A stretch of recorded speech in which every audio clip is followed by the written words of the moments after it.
Hello, ladies and gentlemen. For the first time in a while, we are doing something early. Anyway, we are doing the Archon quest, in which this entire Archon quest, I will be eating cereal, scrolling through my phone, and eating, food. Yes, you get the point. Anyway, we're doing the first act, and then if I have enough will to live, I'll do the second act. For them sweet, succulent primos. Anyway, without further ado. Actually, the last time I went into focus mode... Okay, we're just gonna... Can I enter it and then unenter it? Because the last time I did that, I got screwed. Perfect.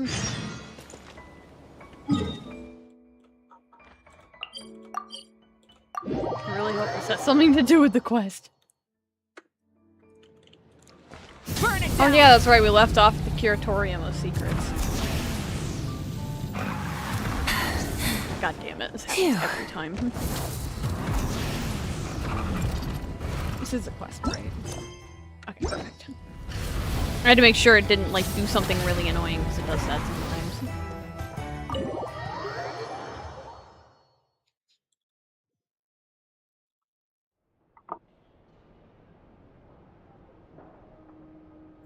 Why is there a fucking lizard?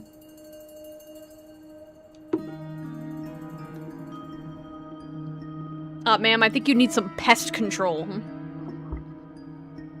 Looks like the gang's all here! Yep, all ready. How about you two? Green and good to go? Paimon's ready! Great, let's get rolling then. Great. Well, first things first. Wait. Someone's here.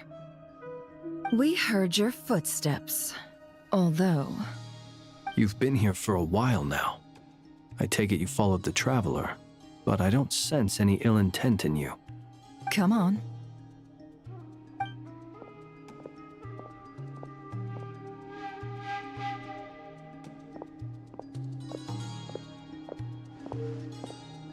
Is that somehow my boy Enjo? I figured it wouldn't take you long to notice me. It's not Sob. Oh, it's one of the Knaves people. I come bearing news from my lady, the Knave. Dottore went through the motions of returning to Snezhnaya, but it was obviously a facade. However, he has not returned to the Kuvaki Experimental Design Bureau, nor has he made an appearance in Nasha Town. Well, in that case, he'll be in his lab way up north. I always wondered why he applied for his own private pad. He was planning this all along. Tell them that Sandrone and I will go on ahead. If they still intend to pursue this matter, they should meet us at the research center in the northern tip of Nod-Krai. Nice of Columbina's two best friends to think of us. We appreciate the heads up. Our sincere thanks to the Fatui for your aid. Lady Damselette may have left our organization, but at least some of her colleagues remain genuinely concerned for her well-being. Not to mention that the doctor's increasingly cryptic conduct gives us great cause for alarm. We have crossed swords many times before, but it's not personal. We're just on different sides. We don't lack humanity. And so, as fellow friends of Lady Damselette, it's only right that you should be in the know about this. Arlecchino's situational awareness has saved us a lot of trouble. I'll leave the map here with you. If you do decide to head to the research center, please proceed with caution. And remember, at least while you're in Nod-Krai, Lady Arlecchino's subordinates are your comrades if you want them to be. This is very accommodating of you. We can't thank you enough. Just doing my duty. I shall take my leave now. If you need us, you'll find us at the Experimental Design Bureau.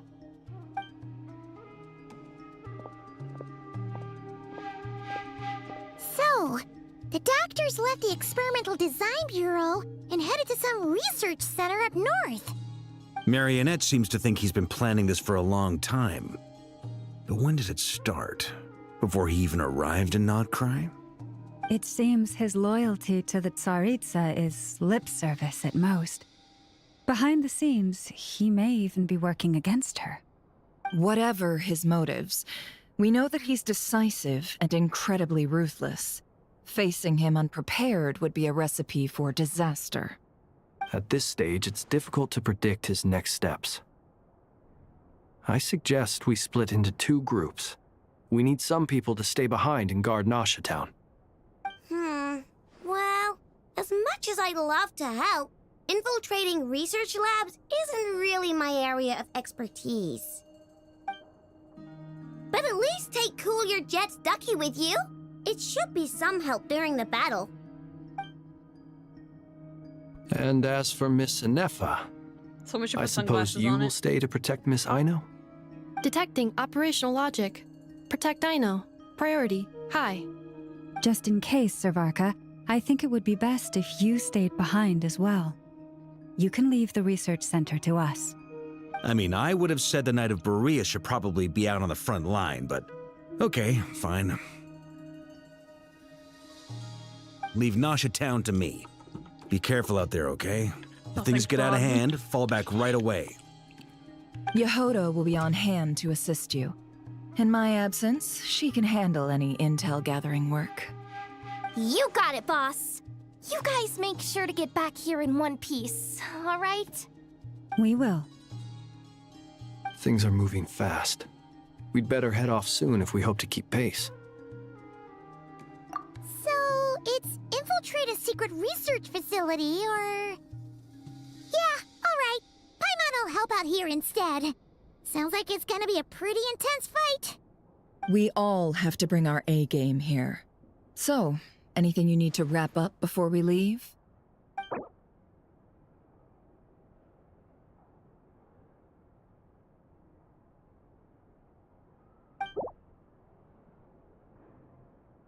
Then you'd better get going.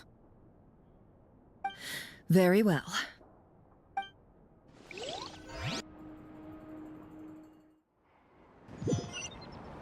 All these broken machines on the ground. Someone got here before us. Could it be Arlecchino and Sandrone? Definitely Arlecchino! Holy shit! She's mad! They put us all the way up here? Damn, I thought they'd make us walk. I knew she'd be mad. I didn't know she'd be this mad.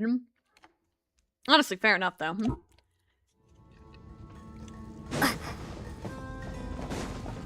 Oh, hey, I have a beautiful Lunar Bloom team here.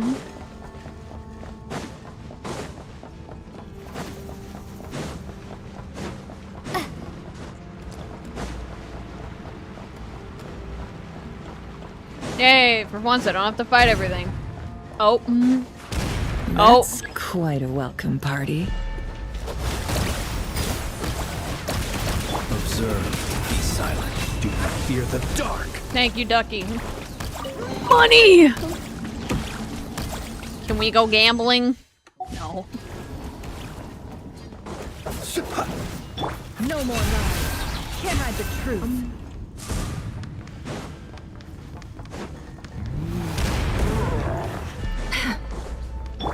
Get back! I said get back! Do you hear me? Fuck are Bishop's doing here? Why isn't it working? No! Don't come any closer! Don't!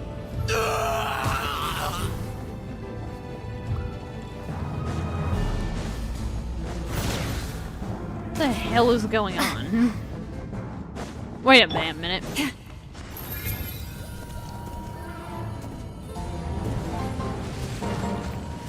Forest, protector. No more lies. The mystery unravels. Observe. Close your eyes. Night falls. Will last long.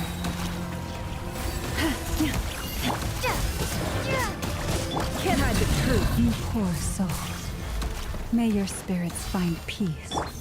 Grab that key on the ground. We'll probably need it at some point.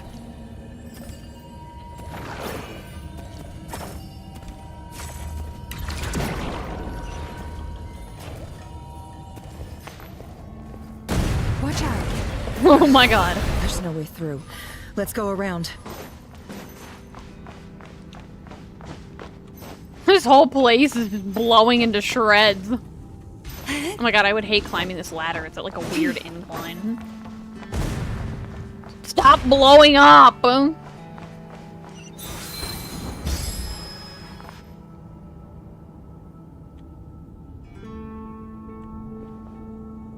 What the?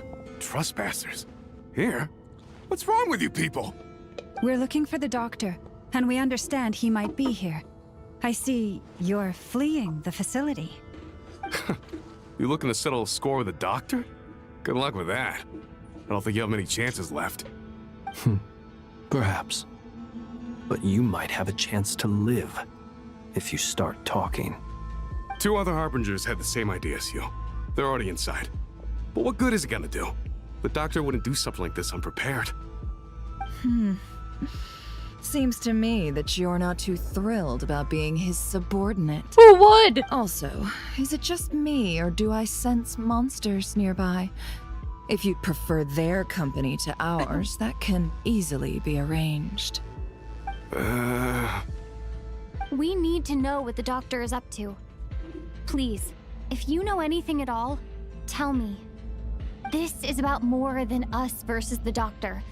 His actions could have consequences for all of Nod-Krai. And perhaps even your homeland, Snezhnaya.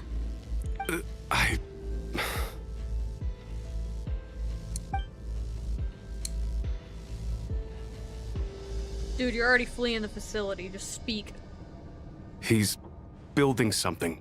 Ambitious doesn't even begin to describe it. Feels like this could be the big one.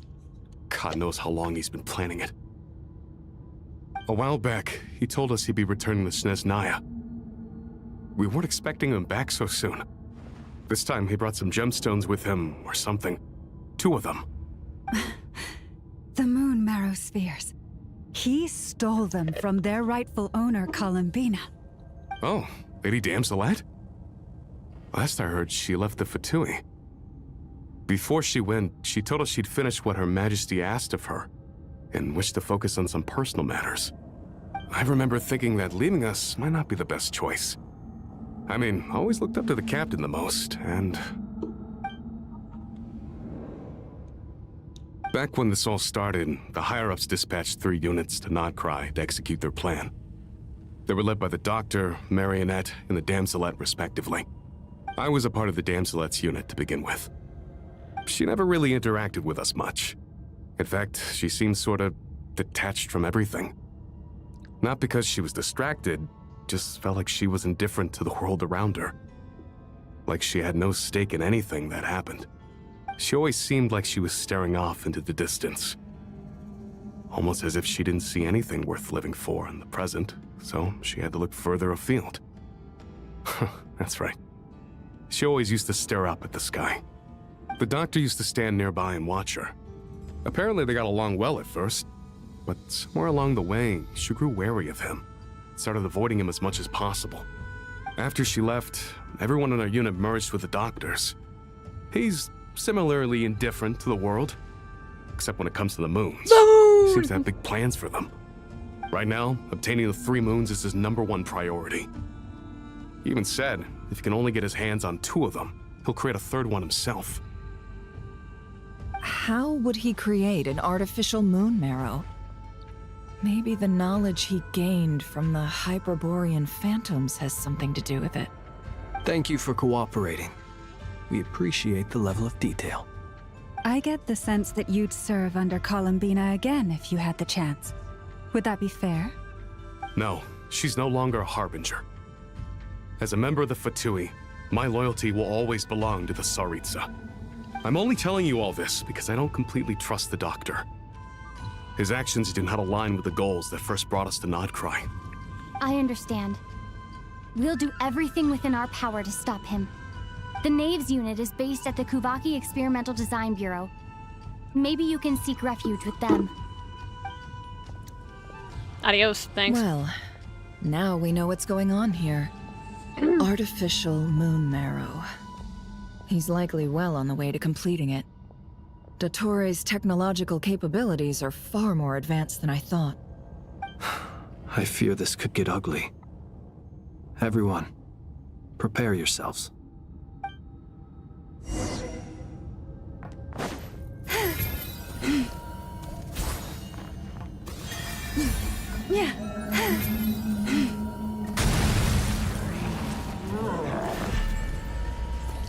Sorry, sir. Could you move your dead body?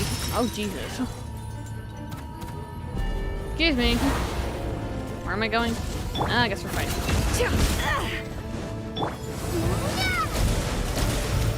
By the Frostmoon of old. It all adds up.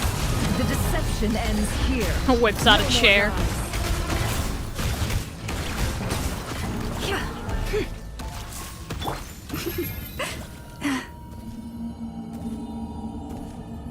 I'm on my way. That's a precious chest. I'm moving back.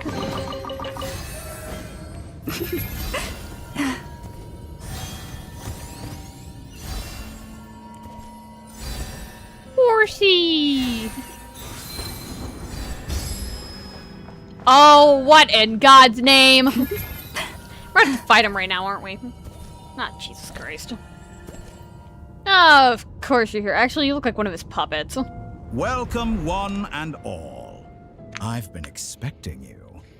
I hope my humble research facility is to your liking. Yeah, we really appreciated fighting our way in through a horde of monsters. The gall. You expect us to believe you've just been patiently waiting for us? Of course I have. Should I be worried about something? Everything seems to be going quite smoothly so far, and you've shown up right on schedule. First Sandrone and Arlecchino, now you. Ah, quite a surfeit of guests I've had today. Where are they? I have a bad feeling about Ish. If you were looking for them, I should probably mention that Arlecchino disappeared as soon as she entered the facility. As for Sandrone, why, she stood right here only moments ago demanding answers from me at the top of her voice. Hardly out of character. She never was one for basic courtesy. But I have to admit, I was a little surprised to see her showing concern for someone besides herself. Does everyone you associate with undergo such a change in temperament? Speaking as a researcher, I have to say, it is not a change for the better. It threatens one's ability to remain objective. Well, since you asked... Oh God, she's in the fucking tube behind him. So you've got your hands on the moon marrow, and now you're claiming godhood. Don't you think that's a bit of a stretch, Dottore? I must protest what you are insinuating with that phrase, claiming godhood. I am not claiming anything. I am stating a fact. You're a researcher. I'm sure you appreciate the distinction between the two. Huh? Wait, you really think you're all that? You'll excuse me if I'm not being a polite little lady for you. We're colleagues. We both know what kind of person you are. By the same token, I knew you'd respond along those lines. You and I both understand that facts speak louder than words. What's Polnia doing? To that end, I've had my people send you a small gift. It should go some way toward helping you understand my present position. What gift?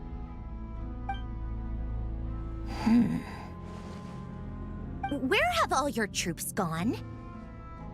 Who knows? Perhaps they are already marching toward a new world, following in the footsteps of an unknown god. As vulgar and arrogant as you may be, dear Sandrone, I have no intention of taking out my displeasure on your subordinates. They will enjoy equal rights to my own. You sent your people to the Experimental Design Bureau? That's the Tsaritsa's property. Yes, and I am very mindful of Her Majesty's instructions. But you know full well that they do not conflict with my present goals. In which case, all I'm doing is conducting another one of my experiments. Is there a problem with that? Now then, you have a judgment call to make. Am I simply lying to stall you? Or is it possible that every word I am saying is the truth? In which case, your subordinates really are in danger. So now you've turned on fellow Fatui soldiers. You're completely insane. I have set a new rule for myself. Each person gets one chance. Naturally, that includes you, Sandrone. If you wish to leave, I won't stop you. We are colleagues, after all. Scumbag!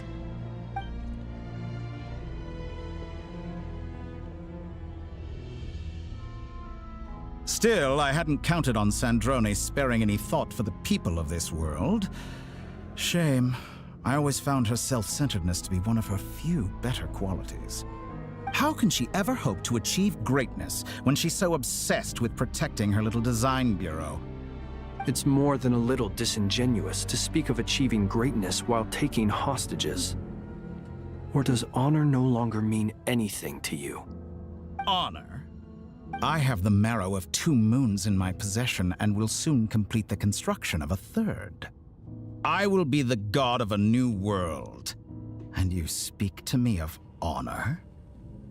How charmingly naive. Those are sacred relics. You do not deserve them. In my view, many in this world do not deserve to be alive. And yet, I mercifully permit them to go on living, do I not? You'll come to regret your actions. Will I now? Let's see if you can make me.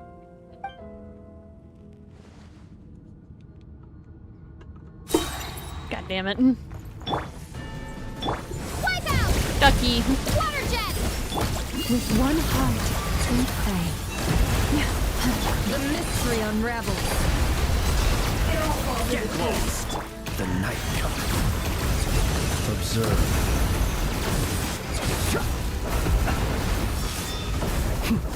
Get your ass back here. Is that the best you can do? It all adds up. Bro's not even fighting me, he's just nonchalanting me. You poor lost lamb. You won't feel a thing.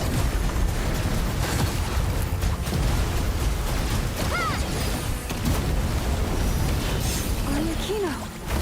Oh, hey, Arlie. Arlecchino. They see you as an ally. What a farce. You're clearly here to destroy my research, not you. I'd say your research is more valuable than your life. Am I wrong? God, let me change. Protect. Get lost. Who am I shooting at? This?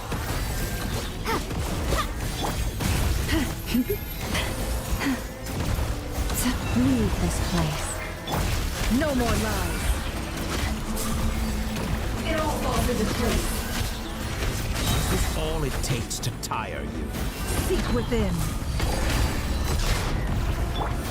Observe.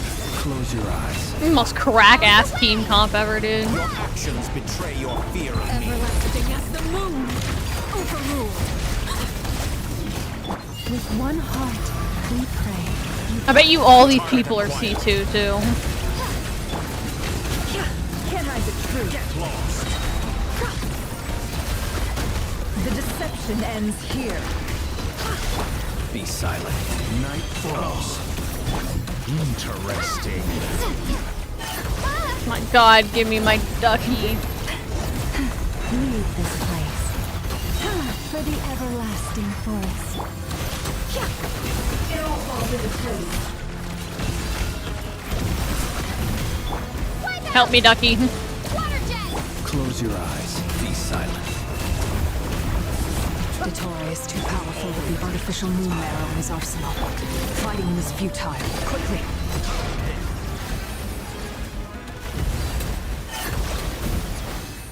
Quickly, as I'm not able to move. Let's go. I've always thought it is wiser to flee than surrender.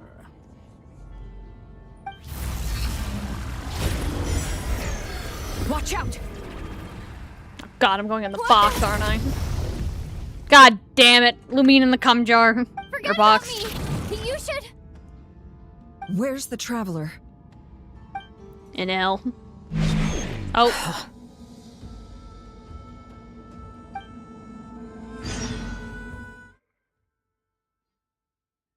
Saving. I don't like that. I don't like the word saving on my screen with text. It's some Dottore bullshit. Oh, god damn it. Where am I? That hat looks so stupid. Baguette! What just happened? Nasha Town? How did I get here? Strange. I remember being trapped by Dottore during the battle, and now, all of a sudden, I'm here. Something weird is going on. I guess I'll start by exploring the area. Huh? Traveler? What brings you here at this hour? Huh? What are you in the mood for today? A hot dog? Or something else? We've got some special discounts at the moment. Want to see the menu? Sorry, I'm not hungry right now. Ah. Well, feel free to take a seat for now. Let me know if you change your mind. Everyone seems to be acting normal. Am I just overthinking? Oh, darling. Look who it is. One of our regular customers. Get the traveler something to eat, would you, dear? Did we learn nothing from Sumeru, Lumine? Lumine, girl. Did we learn nothing from the fake dreams being trapped into some... Did we learn nothing? Girl. Wait. Why is he talking like that? Well, I'd love to, but can't serve a customer unless they order something. Anyway, I take it your business is wrapped up? Yes, thankfully. It was a long trip, and it's left me feeling pretty exhausted. But the upshot is, I won't have to leave again for a good while. We can have some quality time to ourselves. Wait. These two are a couple? I see some kids around too. I didn't know they had a family. Hey there! I haven't seen you in ages! What's keeping you so busy? I've been looking forward to playing with you again. You forgot already? You're silly. Daddy brought you over to our house recently. We had some snacks together. What is she talking about? We've had a lot of customers over the last few days, so we've been real busy. And like my mom always says, some people are more than just customers. They're friends. Oh, another customer's arrived. I better go see what they want. This is all wrong. I never once heard the owner of this restaurant talk about their family. It certainly isn't a family-run business. And that child, I don't recognize her at all. Could this be a false memory? Very good. I knew you had it in you. Oh, God damn it. Leave me alone, weirdo. Aren't you going to try the house special? Not with you. He show up. No, none of this is real. You don't seem to like it here. That's fine. We can change venues. Leave me alone, bro. I do not like you. Oh.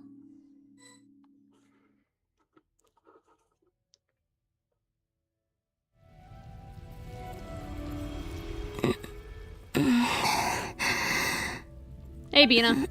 I'm still alive. Where is this place? It took all my strength to open the moon gate, and then I leapt into it.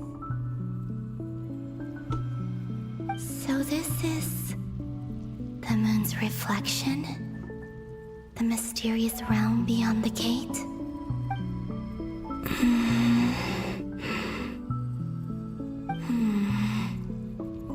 I can't sense anything. I guess I could try opening the gate once more.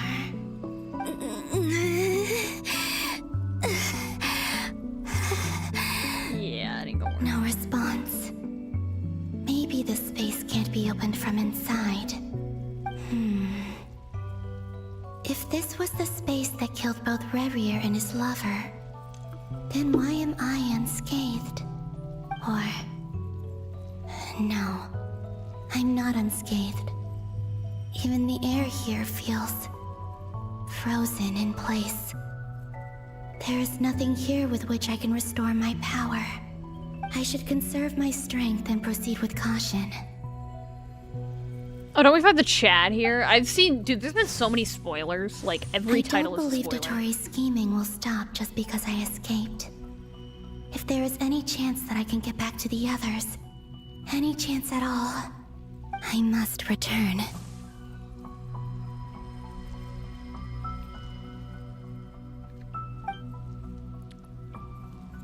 Emptiness. Silence. What is this place? Or maybe the real question is, what is it for? What's this? Looks like it responds to my power. Golden. Like Kuvaki. Is it some sort of guide? And why does it feel so familiar? I might as well follow it.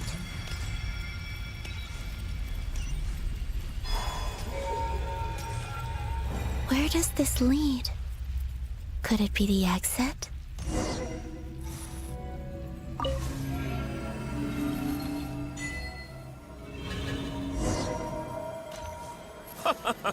Welcome home, Moon Goddess.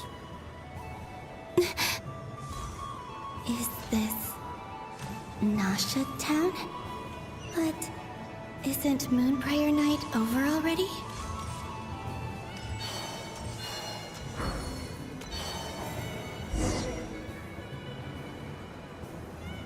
Goodbye for now, Columbina. I hope you have a wonderful night. I will. Llama, everyone else, and me? Are these my memories?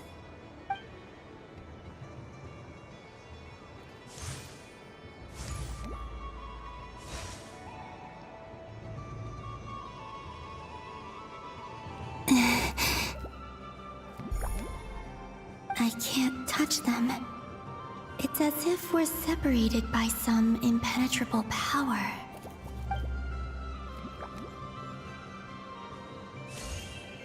Over here! Over here!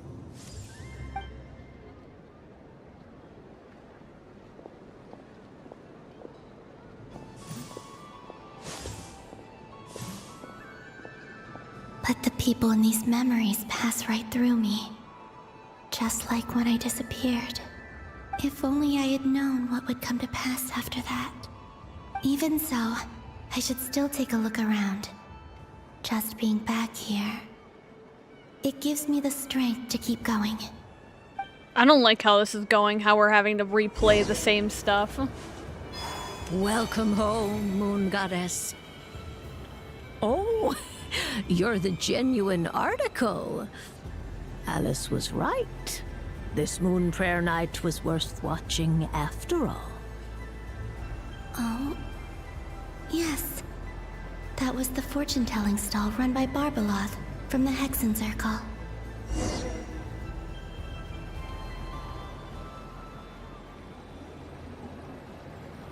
Please, draw the first lunar arcana. This represents destiny and is the foundation for the divination as a whole.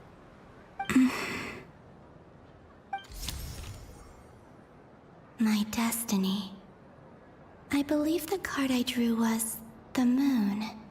Now that I think about it, Barbeloth's divination was absolutely right. It's almost time to draw the last card. The one that represents the future.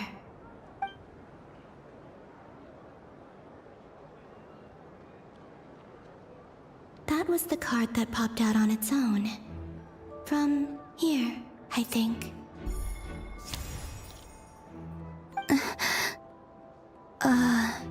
Kuvaki Pulse? What? Fascinating. I've never encountered this before in my role as a diviner. What's going on? Did that card leave the deck? Because of my influence? All Yeah, it I happened did before. was try to touch it, and then... Maybe this memory space is not untouchable after all. Are there weak points in the barrier? Or is it possible that there's more to this space than my memories alone? This card is death. I need to get to the bottom of this. I'll try touching something else.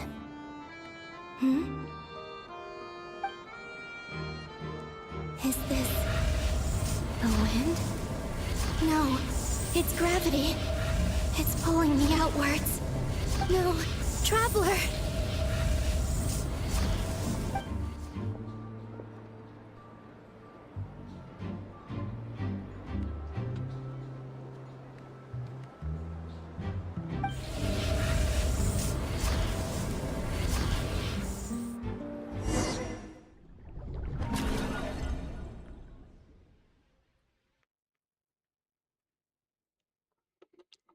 I like the animation.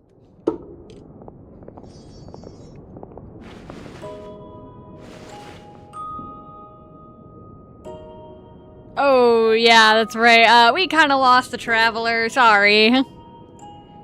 Knave can't even look at us. No one's looking at Pilot. Sorry, Payman. We kind of lost. We kind of got gapped. You don't look Paimon, that listen sad. to me. From the bottom of our hearts, we are so sorry. We completely understand how you must feel. The Traveler is trapped, and we all feel responsible for it.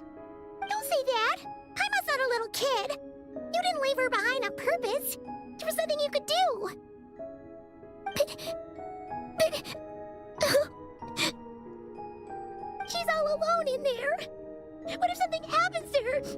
What are we gonna do then? We've barely spent any time apart since we met. Is she gonna die? We I'll must lock find in. a way to rescue her. We were all involved in the operation where she was captured, and we do not abandon our comrades. That being said, it won't be easy. Through conversation with the others on our return, we've arrived at a basic idea of what we're up against. Dottore's lab has clearly been in operation for a lot longer than we realized. We found many monster samples stored there. In all likelihood, they were materials he used to research his latest technology. We also know that through his contact with the phantoms of Hyperborea, he gained knowledge about the moons and certain Hyperborean technologies. Using this knowledge, he then fashioned an artificial moon marrow to serve as a replacement for the frost moon beyond the sky. Unlike Columbina, Dottore is not being rejected by Teyvat. And even with 2 of the 3 moon marrows, his power far exceeds all of ours combined. Once his 3rd moon marrow is complete, Dottore will have completely seized the authority of the 3 moons. Teyvat's most primordial powers will then be in his grasp. Does that mean... I'm afraid so. No one could have predicted this level of insanity, not even from Dottore. And unfortunately, his insanity is coupled with an intellect and ambition that not even his peers in the Fatui can match. This is dire. Sounds like the world is done for. The 3 moons' authority can influence the very fabric of time and space. I dare not imagine what a monster like him would do with that kind of power.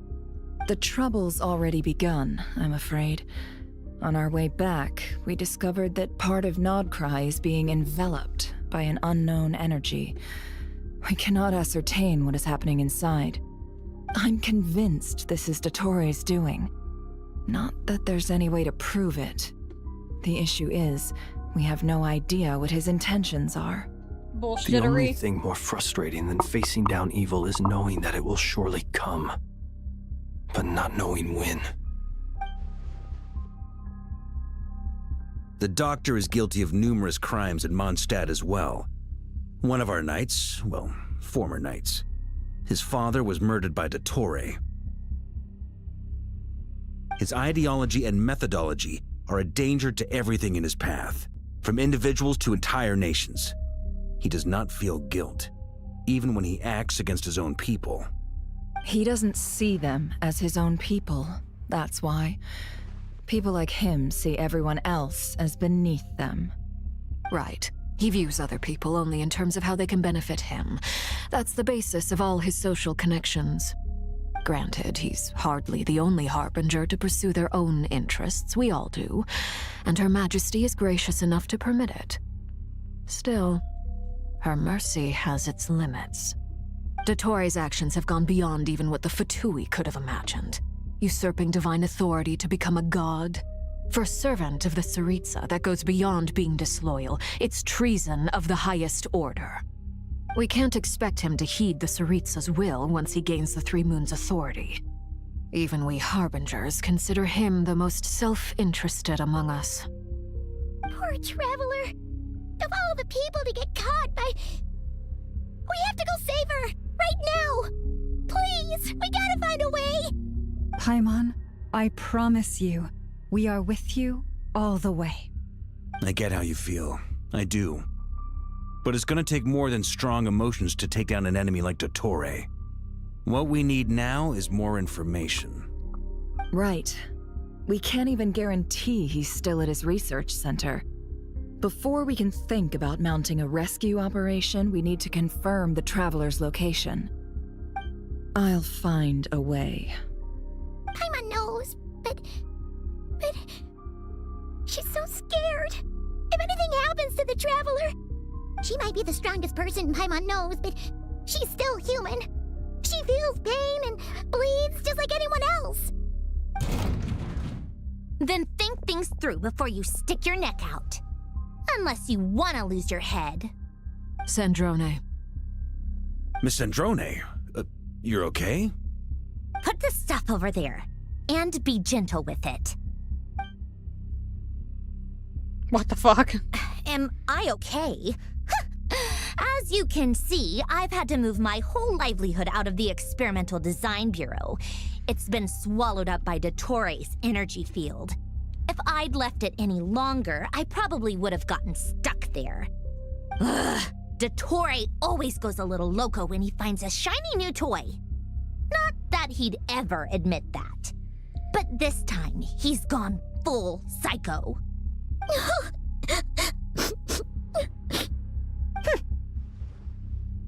Just go ahead and cry already. Sorry. Paimon's not trying to make it seem. It's just... She can't. Oh, Paimon. Let it all out. There's no shame in it. When you're overwhelmed by fear and despair, crying can help get it out of your system. You'll feel better for it. My payment. Okay then, while the baby of the group is having a moment, how about the grown-ups get to work? Give me your hand. You've made a discovery? Polonia, scan.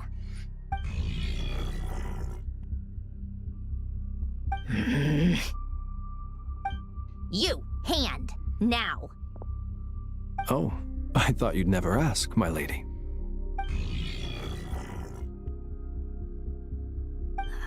Curses!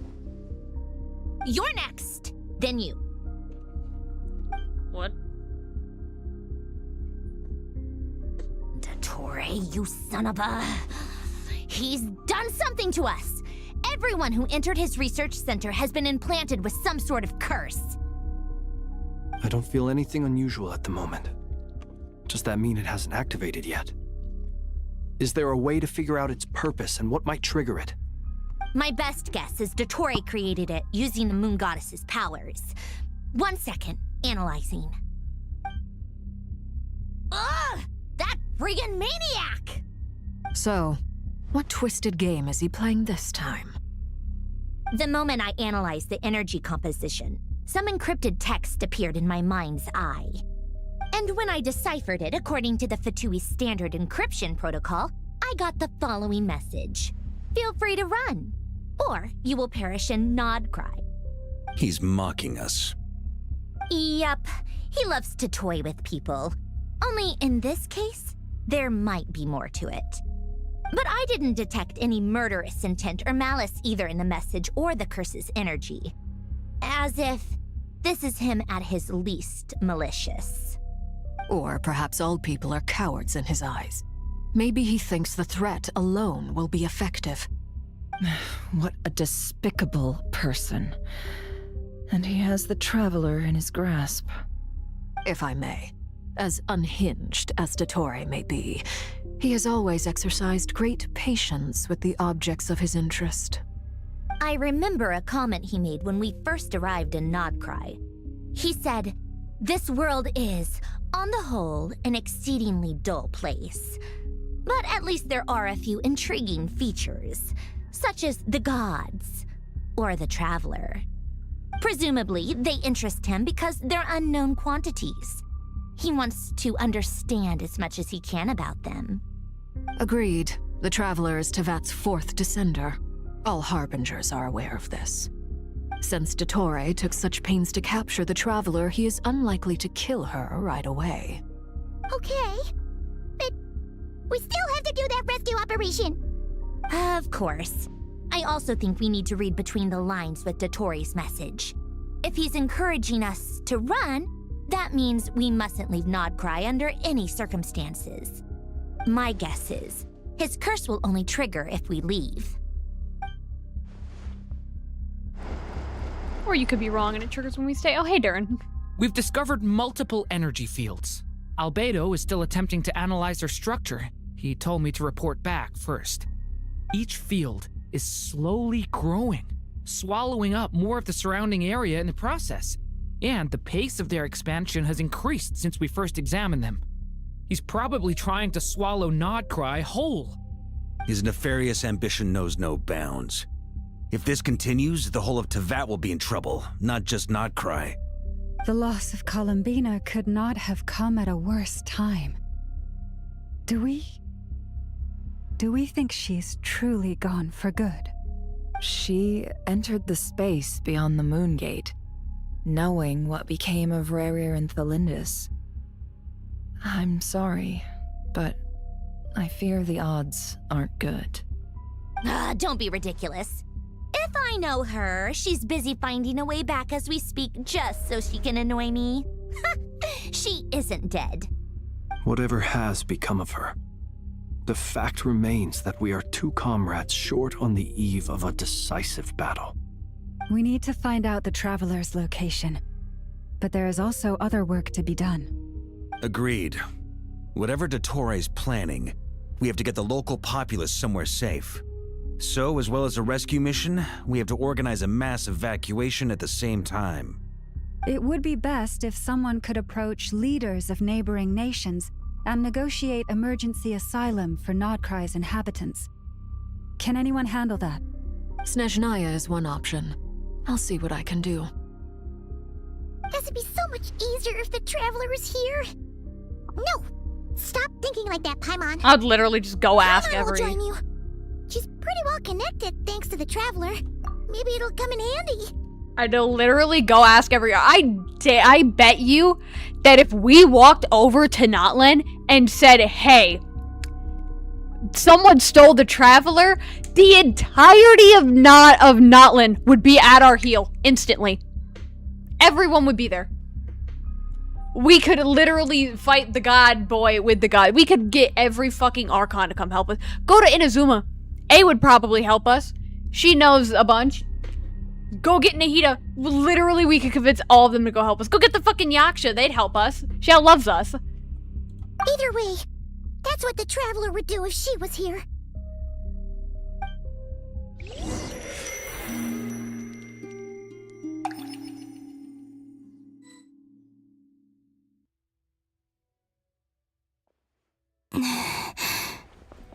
Back here again. That gravitational force that pulled me back. Is this where it came from? When I saw that memory of Moon Prayer Night, I think I influenced reality.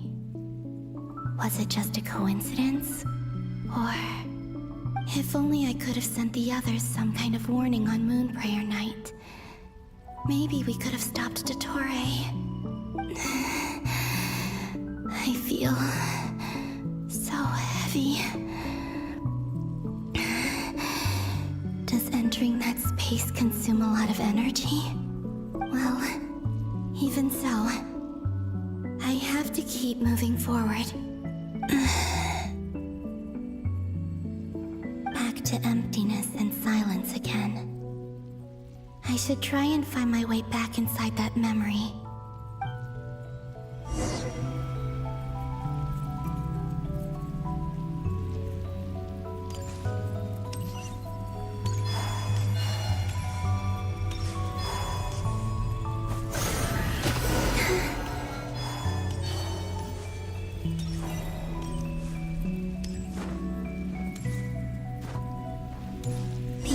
From last time isn't showing up. What am I missing? Looks like I need to gather these scattered fragments.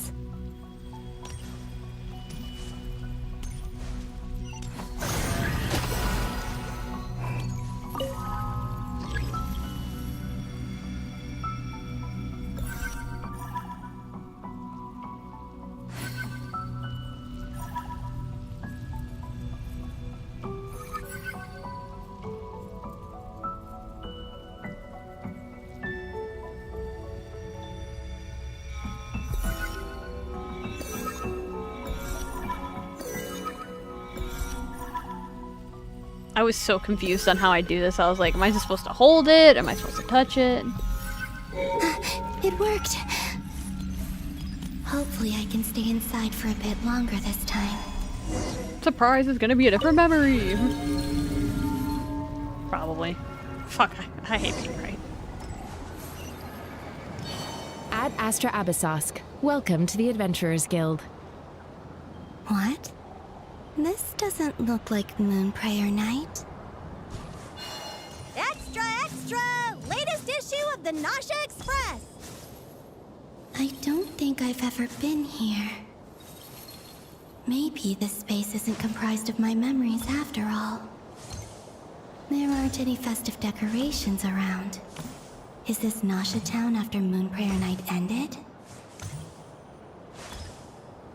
Did Dottoro's plan not affect the town?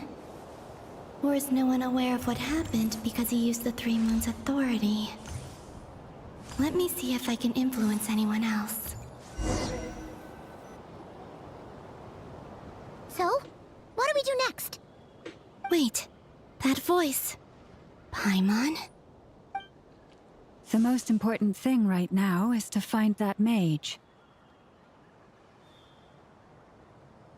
Lauma the Traveler and Mr. Varga are here too. I'd better go pay the Fatui a visit. Traveler!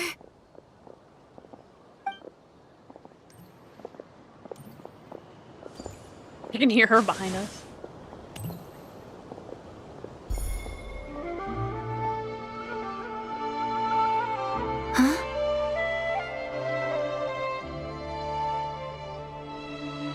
Columbina? I made contact. It's me, Columbina.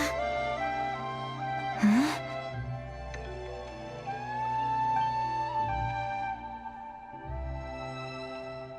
Traveler? Let's go! Sorry. This is no time to be spacing out! Huh? Huh? Wait a moment. This has happened before. Huh? This is what happened when I disappeared. I stood right over there, thinking that no one would ever find me again. It was only when she called my name that I decided to follow them. But did she turn around because she sensed my touch just now? Is it really possible that from in here, I can change the past? If I keep following them, maybe... Huh? That gravity gonna get you, ain't it? It's that gravity again.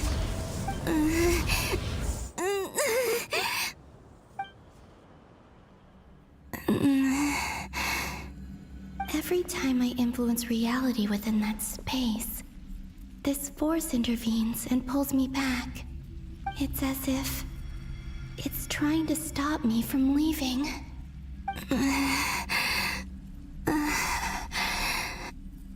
getting weaker and weaker. I'll just have to try another approach next time. Come on, Columbina. Keep going. You have to tell everyone what happened. All I can see is everything clipping through her mask. That's all I'm paying attention to. It's just a very small pieces clipping through her mask. Suddenly, I've been plunged into darkness, alone. It feels strange, as if something has grabbed hold of me. Is Dottore now powerful enough to interfere with space itself?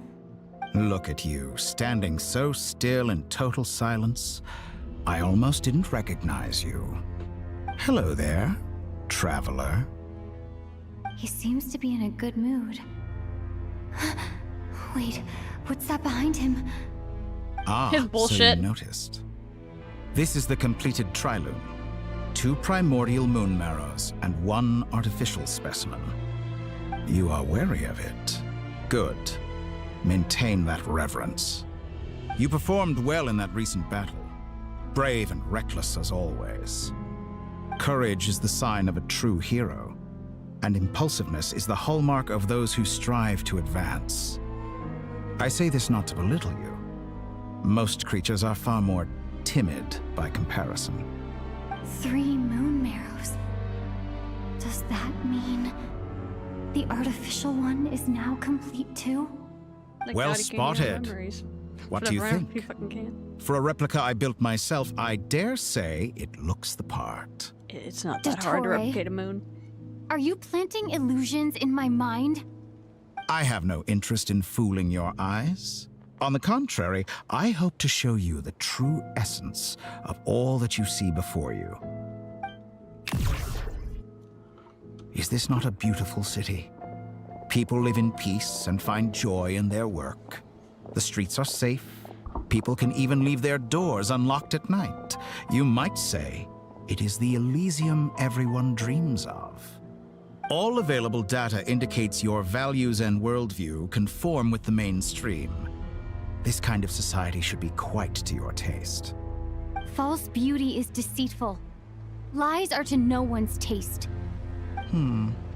I wonder, is it your moral standards that are too high? Or your expectations of reality?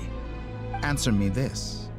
If someone existed in a sweet dream from the moment they were born, a dream in which they never once felt pain, which do you think they would consider superior?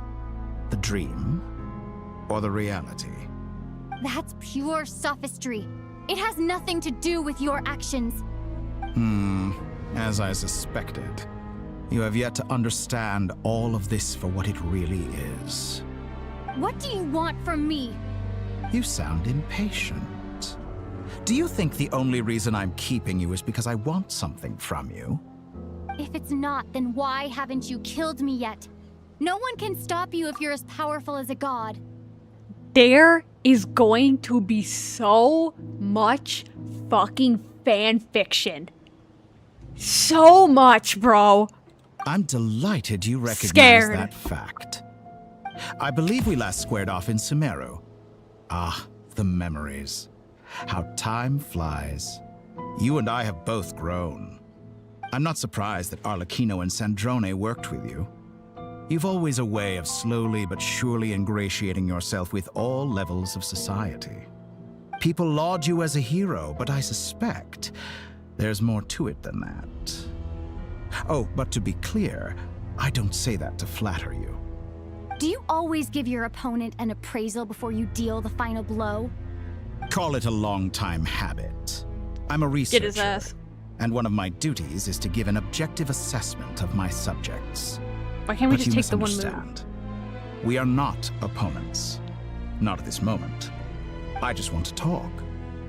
Think back to Tartaglia, Arlecchino, Capitano, Columbina, and now even Sandrone.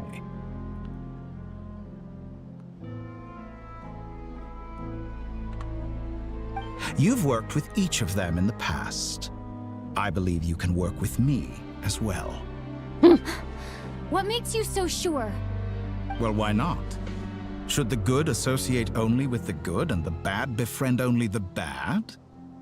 I like to think we could have a more mature relationship than that. Surely you don't think all your relationships are grounded in friendship or shared ideals. People come together because it benefits them to do so. If you think of the people you admire, you must surely admit that they have provided some benefit to you. Morality, ambition, dreams. People have plenty of words to embellish the nature of their relationships. But once you break free from those ethical frameworks, you will see that the only thing connecting the two of you is mutual benefit. And that is what I'd like to talk to you about. We're finally getting into it. He's probably been planning to kidnap me for a long time now. But for what exactly? He has the authority of all 3 moons. I won't be able to gain the upper hand in a fight. Best if I pretend that I'm willing to negotiate for now. 90% chance he can hear your thoughts. You say you're a god, but you also speak of mutual benefit. What could a god want that the 3 moons cannot provide?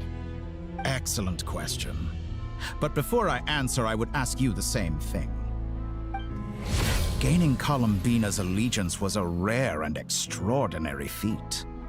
But the Moon Marrows are now in my hands, and I have the edge over her. For this artificial moon is not being rejected by Tevat. Her identity and lineage may have been a thing of glory in the old world, but they were also shackles that prevented her from ever integrating into Tevat. I, on the other hand, you may view me as a thief, but I have overcome that limitation. So what is it that the 3 moons cannot grant you? What stops you from negotiating with me to get what you want? I don't make deals with lying psychopaths. That's quite an accusation. Are you expecting me to get angry with you? Well, this is one aspect in which my personal growth has served me well.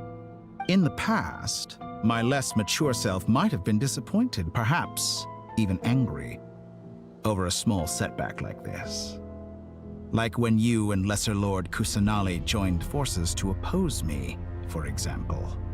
But things are different now. I mean, that was easy. Just as the rich do not quibble with the poor, I no longer find myself perturbed by these trivial affairs. Human relationships end with conflicts of emotions and interests. But relations between humans and gods are different. And ours is even more unique. I have ascended to the highest heights and laid claim to unprecedented horizons. And you were no ordinary person to begin with.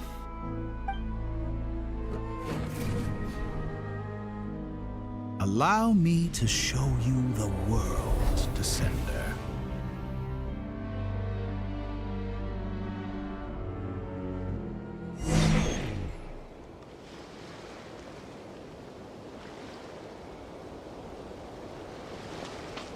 To stand, walk, jump, sit, and lie down. These are the most common of behaviors.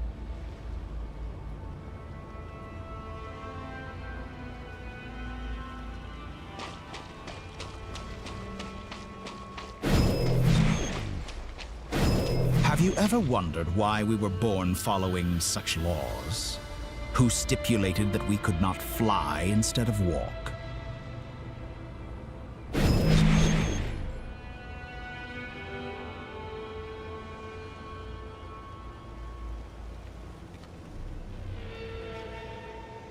Sorry, my doctor's office called me to confirm my appointment.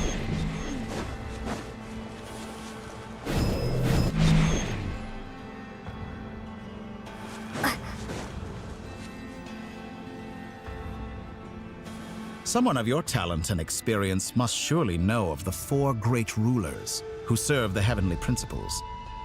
They govern life, death, time, and space. One wounded by a blade will die from blood loss or infection, and one who falls into a lake will drown in agony. The elderly wallow in solitude, and the solitary age faster. Eventually, new life is born, only to embark on the same path of suffering. These 4 divisions anchor the world and shackle those who live in it. But they themselves transcend its boundaries, squandering the power bestowed by the heavens. All who live yearn for equality, but unless the gods prostrate themselves and profess that they are mere servants of the living, equality can never exist. Who makes the rules we must live by? Who has the right to restrict us? The limits of the body can be rejected. Oh, he wants me to use his, like, power. Did he just hit a 4 bill? What if I say no? What if I do it myself?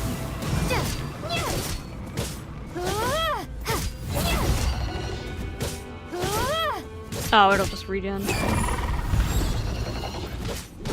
Wingblade!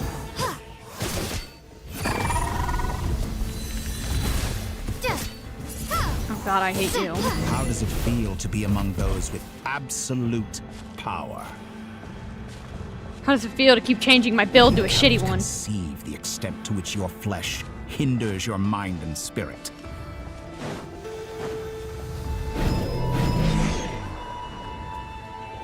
Whee! Only by discarding our useless, primitive eyes can we perceive a new world.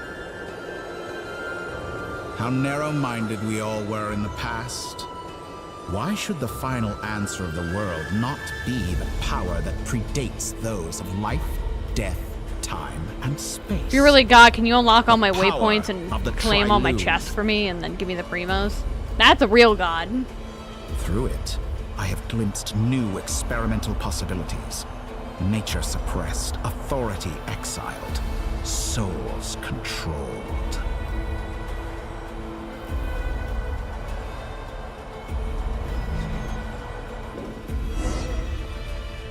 You know, I heard recently that a group of critics reviewed countless stories and drew an interesting conclusion. They found that it is more often than not the villains who strive tirelessly to push the boundaries of progress. In fact, long before this, someone voiced a similar idea in an academia editorial. I felt a great affinity with this perspective. I have never been afraid to step up and play the role of the villain. Fanatics are trampled down for their transgressions, and those who transcend are rebuked for their audacity. And so, the majority of creatures are too timid to follow my lead. But all sacrifices made during my experiments have been worthwhile, as you can now see. I can offer you something new, something unique, precisely because I am a villain. Think about it. We are eternally bound through mutual interest. Can you truly say you would never turn to malice if it could give you the life you dream of? After all, what value do perfection and purity really have? They are fragile and feeble things, utterly tedious. I say, better to be governed by a flawed humanity than a gnosis. The true seeker of knowledge is the villain who undergoes countless tribulations in pursuit of their goal. I'm sure many people have told you that you're different. Because I'm a descender? Exactly. Very clever. Can you please stop unintentionally flirting with me? I would like a restraining order on you. But what has that got to do with you? I do not conceal my wicked deeds, my selfish desires, or my greed. A true researcher must act as I do if they are to understand and speak of the truth. And yet, a knowledge seeker like myself will inevitably grow tired of studying Tevat beyond a point. You have traveled to all corners of the world and met many people. Along the way, there have been moments when you were misunderstood or even became a wanted criminal. And all the while, you have spent your days doing some of the most mundane jobs in the world. You fight and toil, claim minuscule rewards from my friend Pantalone, Then you fight some more, winning some battles and losing others as your search goes on. And this cycle continues, with no end in sight. Surely you must sometimes grow weary of being stuck in this same loop day after day. We're completely different. I embrace everything that life throws at me. I am engaged in every step of my journey. How does that make us different? I too embrace what life brings, researching everything that interests me. Think of all the novel things I've managed to create, like the artificial moon marrow. Don't you see? As unique a specimen as she was, even Columbina is not irreplaceable. Take that back. She's gone because of your actions. I didn't say that to anger you. Though admittedly, I don't see what there is to be angry about. Anything Columbina could do for you, I can do better. I know what your ultimate goal is. You wish to walk the path your brother walked and seek answers from him at the end of that journey, don't you? Someone like you could never understand what it feels like to care about another person the way I care about him. Perhaps not. But that doesn't mean I can't help. I could find your brother right now, bring him before you, and make him give you the answers you seek. Don't be so presumptuous. You'll never begin to understand the situation between us. Oh, no. This is no presumption. I'm only offering what I know is possible with the power of the Trilune. But it seems like you would sooner continue with your journey through this world. Why? Do you truly desire this journey?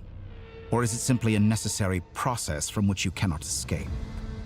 Think of all the time and energy you have spent, everything you've had to endure just to make it this far. Is this really what you want? Or has your hand been forced by the promise of that final answer? Yes, you have made many friends. But do they ever spare a thought for the void in your heart and what it yearns for? What you want is not friends. It is family. But do they know this? I, on the other hand, am far more considerate. Join my experiment, and in return, I will bring your meaningless journey and all its struggles to an end. By what? Giving me my brother? This is a malicious attempt to manipulate me. But at the same time, he's stating some very human truths. Of course, he's right about my predicament. How can I deny it? I have faced ungrateful strangers, never-ending troubles, an endless quest for answers. I want to see him. After everything I've been through, words can't describe how much I miss him, how much I want to be reunited with him. Wherever you are right now, do you miss me too?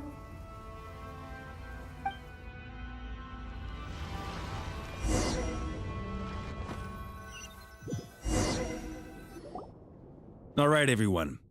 Our next mission is clear. We need to contact all the major organizations, explain the situation to the public, and then begin the evacuation.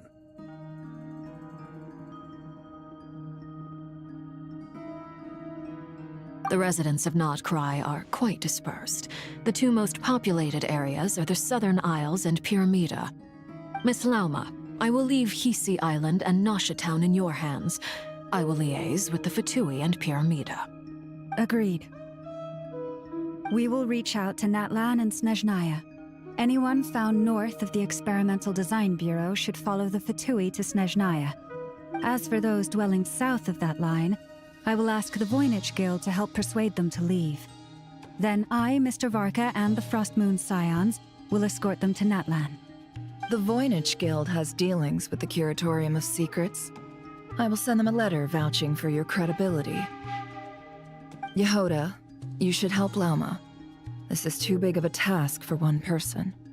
My wish has come true. You're willingly lending me your most capable employee for the day. Well, good for you if all this only takes a day. Of course, if it takes any longer, I'll be charging a fee. Boss, wait. Don't I get a say in this? Oh, I'm sorry. Something to add, Yehoda? Well, no one's more important to me than you, boss. And remember how Lauma healed your eyes after that big battle? I think that's worth at least 2 or 3 days' work for the Frost Moon Scions. Are you completely incapable of acting in your own self-interest? Or do you simply devalue your own labor? Are you sure you don't want to come with us? Who will see to our other work if we're all busy evacuating residents? Sandrone insists that Columbina is still alive, and we have a traveler to rescue. There's much to be done. But boss, I'm just worried that... Well, Nefer, I'll link up with you once my tasks are complete. What makes you think I'd need you to do that? I'll need it. And considering the way you approach certain matters, I think you'll be better off with me present. That's quite enough. Just focus on your work first. I bet we're in for an uphill battle here. But we can help out too. Inefa and I are gonna help Nasha Town's residents carry their stuff. Loading schedule. Store essential local research data and technology samples, then escort the people to Natlan. Understood. I will execute this to the best of my abilities. Great stuff. Thank you, ladies. I've contacted the Lightkeepers. A colleague of mine will join us shortly. I will persuade them to conduct a thorough search of the region to ensure that no civilians get left behind. As for me, I guess I'll be making an early return to Sumeru. I think it's important that someone informs the Dendro Archon of what's going on in Nod-Krai. Roger that. Someone should inform Mondstadt, too. Mr. Duran, can I trust you to handle that? I think you fly faster than any of us can run. As an added incentive, get there fast enough and I'll see about getting your gliding exam waived. Really? Ha! Mission accepted, sir. He has to do a goddamn gliding station. What? I intend to stay behind and help Miss Sandrone with her research. She has some alchemy-related questions that she'd like me to explore. She recognizes your expertise, then. I wish you a fruitful collaboration. Thank you. In truth, I was surprised to hear her express an interest in subject matter outside of machines. I believe she has been investigating some Fontanian technology recently. She made a point of bringing the relevant materials with her when she left the Experimental Design Bureau. She's sorting through everything in her room as we speak. I should mention that we have one other friend who isn't present. He hasn't made his position in all of this clear. But if we know anything about him, he's likely investigating on his own. Paimon's been very quiet today. But I know how close she and the Traveler are with the Natlanese. She should come with us to the border. Okay. Paimon will do her best. Make sure to heed Sandrone's warning. Many of us have been cursed by Dottore. As such, under no circumstances should anyone cross national borders. Remain within Nod-Krai. That aside, personally I have faith in Columbina. Things look grim, sure, but who knows how it'll play out. Same goes for rescuing the Traveler. Both of them are important allies and friends. We'll be counting on you to gather intel on them, Miss Nefer. Oh, wonderful. You're all here. Oh, hey, it's Nicole. That voice again. Nicole? Whoa, that was loud. And it came out of nowhere. So mysterious. Sorry, this is the only way I can speak to you all right now. Please accept my apology. Anyway, time is short. I'll cut to the chase. Proceeds to not speak We're once. still facing quite a catastrophe here at the world's borders. Alice has roped in every Hexencircle member she can get a hold of. Except for me. She told me I had to come and help you all out as a matter of urgency. I quote, "You love talking, don't you? Well, now it's finally your time to shine. Take these. Make sure the whole party gets one each. You'll be in charge of making sure everyone stays connected. It's a flying Dodoco. Is this a Dodo communication device? Scanning. Unknown device. Analyzing. Unknown device. Conclusion. Cute. Affirmative. It is cute and good. I believe that I quite like it. This is no ordinary Dodo communication device. It's my very own special modified version, specifically... Ah, sorry. I almost went off on another tangent there. Anyway, help yourselves. Thanks, Nicole. You're the best.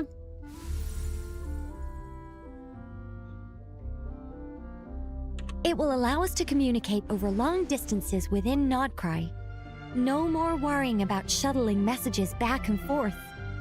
What astounding technology. Am I right in assuming that it relies on your personal abilities to function, Miss Nicole? Yes, exactly. Right on cue, Albedo. Ah, I'd love to brag to you all about how it all works. But no, next time. Anyway, I'll be right with you all, serving as a communication hub. That's all from me. Head off as soon as you're ready. I'll be staying here to keep watch, and I'll be sending you my blessings. Please do. We're gonna need it. Who would win? All of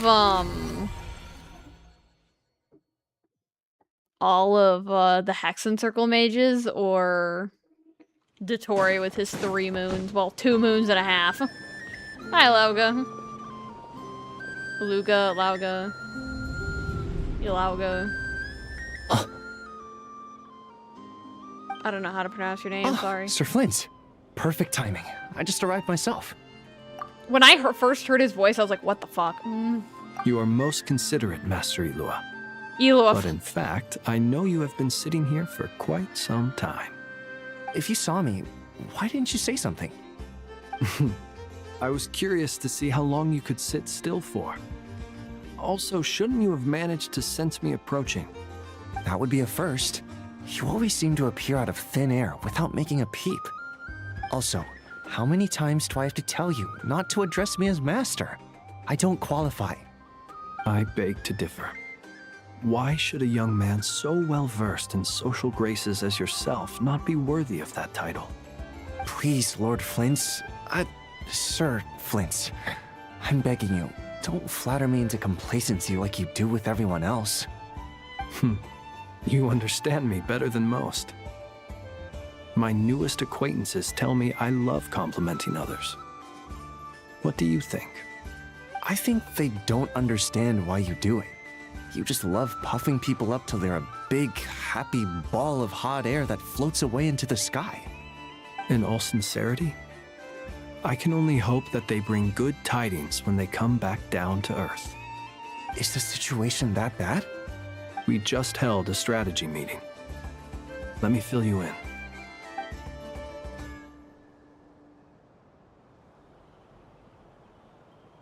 In short, we need everyone gone from Pyramida.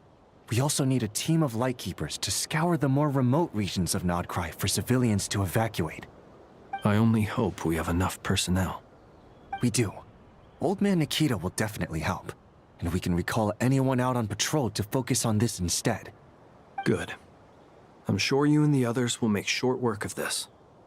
Now, don't forget, once you've completed this task, make sure you and the rest of the team evacuate to either Snezhnaya or Natlan as well. Flint? If you've got something to say, Master Ilua, why not guess what I'm thinking right now? You mentioned that you have something else to deal with later. How difficult is it going to be? I doubt it will be easy. I know you're a Lightkeeper, and it's your duty to protect others in times of crisis. But I have a feeling that you'll be walking into grave danger. However bad things have gotten in the past, Nod-Krai has never faced a mass evacuation before. But from the sounds of it, you don't intend to come with us. I don't mean to pry, and it's probably none of my business. But whatever it is you're intending, you don't have to go through with it, you know. I've been afflicted with some sort of curse, and I'm told it may well trigger if I set foot outside of Nod-Krai. As such, I cannot leave. I have to act, if for no other reason than to fight this curse. What? No. Why? Why would anyone want to curse you? There are plenty of people out there willing to trample over others in pursuit of their own goals. Frankly, Sir Flint, I am furious. You're making light of what is an incredibly serious situation. Indeed I am. And? And what? I told you, I'm furious about this. Nothing I can do about it, I'm afraid. Things happen, and we just have to deal with them. If you find yourself feeling angry, perhaps start by drinking a big glass of water. Hey, you mean you're completely unmoved by my anger? I'm devastated. Then allow me to express my sincerest regret. Come by the lighthouse sometime. We'll catch ourselves a few fish, have a little barbecue, play some cards, and bask in the sun. Maybe I need to spell this out. Lean in a little, Flint. Oh my, this doesn't bode well. Word is that you were caught up in a real horror show recently. People were amazed that you returned safe and sound. They've been debating whether you're even human. I've returned safe and sound from plenty of crises. When you say people, do you mean other people? Or do you just mean you? Fine. I'll be frank. You're not human, are you? Heavens. Now that's a horrifying thought. You know what? Forget it. We'll revisit this once it's all over. A sound plan. Albeit a little ominous sounding. Just promise me you'll come back in one piece, all right? For you, Master Ilua. How could I refuse? Also, please pass my regards on to our colleagues. Tell them, thank you all for your assistance. Please put safety first as you proceed with the operation.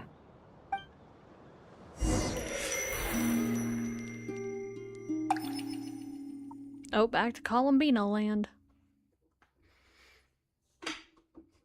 And then probably back to the I Tory have and to the keep Traveler. searching for a path toward reality.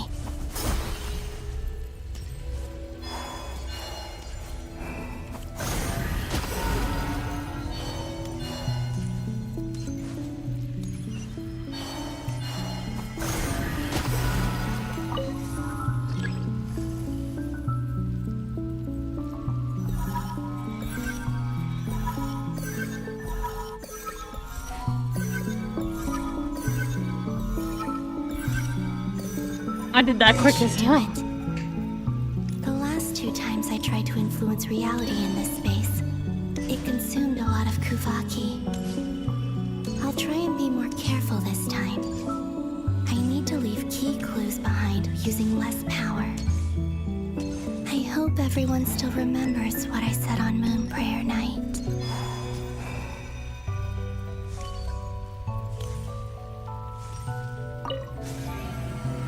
Enter.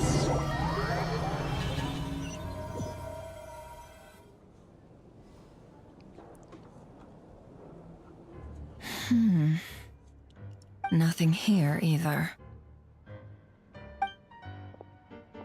Hi. Flint's? Ah, Miss Nefer. What the fuck are you doing here? What are you doing here? Unless... I just spoke with Ilua about arrangements for the search and came for a walk nearby. As for you, why would... It appears we think along similar lines. And neither of us likes to accept things at face value. As well as figuring out how to gather intel on the Traveler, I wanted to confirm some of my own suspicions. Also, we'll need to bring a lot of force to bear against Dottore, even if we're only looking to rescue the Traveler. We can't leave anything to chance. You don't think Columbina perished either, do you? I'm merely considering the possibility that she survived, just as you are. How much can we really know about a deity like her anyway? Do you remember what she said on Moon Prayer Night? About using moonlight to send messages to us? Of course. I think that's why we're both here. Where have you checked so far? I've been focusing on the outdoors. Anywhere the moonlight shines. I checked most of Nasha Town, but didn't find anything. I checked the Curatorium of Secrets, and a few rooms where I thought I might find some leads. But no luck here either. The only places I haven't looked yet are the rooms in the flagship. But process of elimination isn't the only thing that brought me here. Oh, really? What's your other reason? After all that build-up, our mystery ally never showed up even once!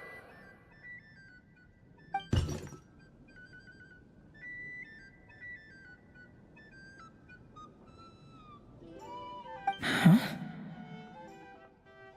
Am I imagining things?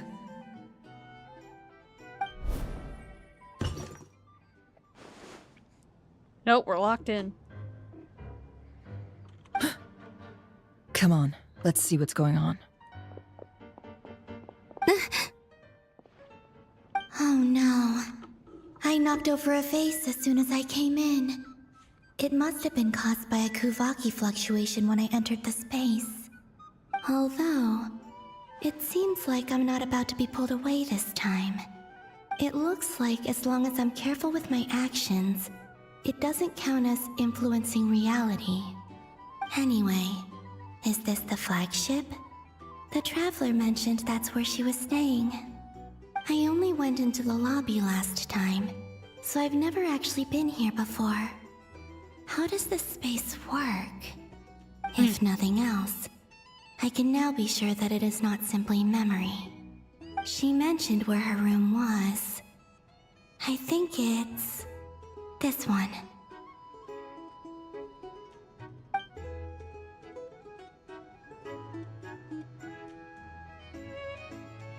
You guys picked a horrible time. The door is closed. But if this is anything like when I disappeared, then maybe...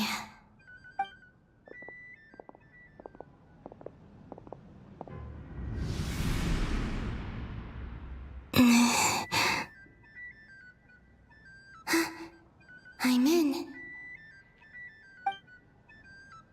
She and Paimon aren't here at the moment. Oh, I got hope bad news she's for you. okay. I wonder what happened to her after that battle with Dottore. Best not to dwell on that for now. I need to try and leave them some clues.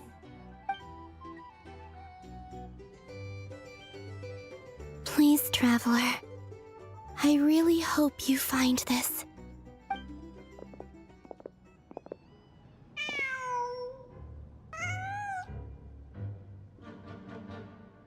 Huh. Just a cat. Nothing else here strikes me as noteworthy. Didn't you stay here for a couple of nights once? Before Rerir showed himself, yes. It's also where the Traveler and I first met. Did you notice anything unusual during your stay? I remember thinking how much noisier the flagship is at night compared to the graveyard. Other than that, no. The Traveler and Paimon were most congenial neighbors. This is where they've been staying, yes? Over here? That's right. I wouldn't usually condone breaking and entering, but we can make it up to them later. Focus now. I have to write a message on the wall using Kuvaki, just like I said on Moon Prayer Night. Simply open your windows on nights when the moon shines bright, and the moonlight will naturally flow towards the words I have written. Here goes. I'll need to carefully control my strength.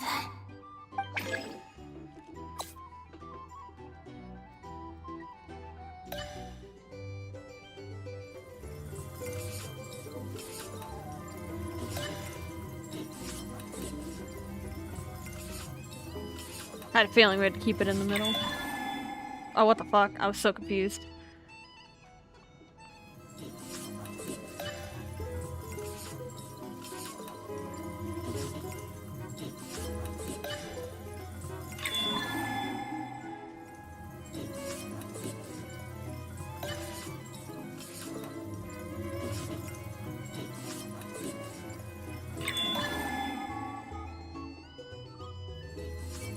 Hopefully you don't scare the living daylights out of Columbina.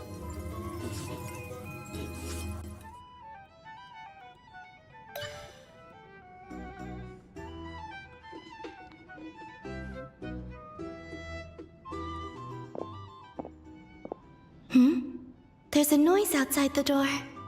Is she back?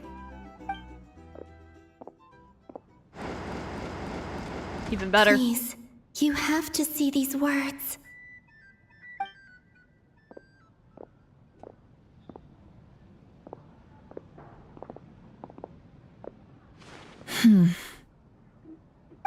Well, do you sense anything? Unfortunately, no. And this place was our last chance. Not necessarily. We've only looked in Nasha Town so far.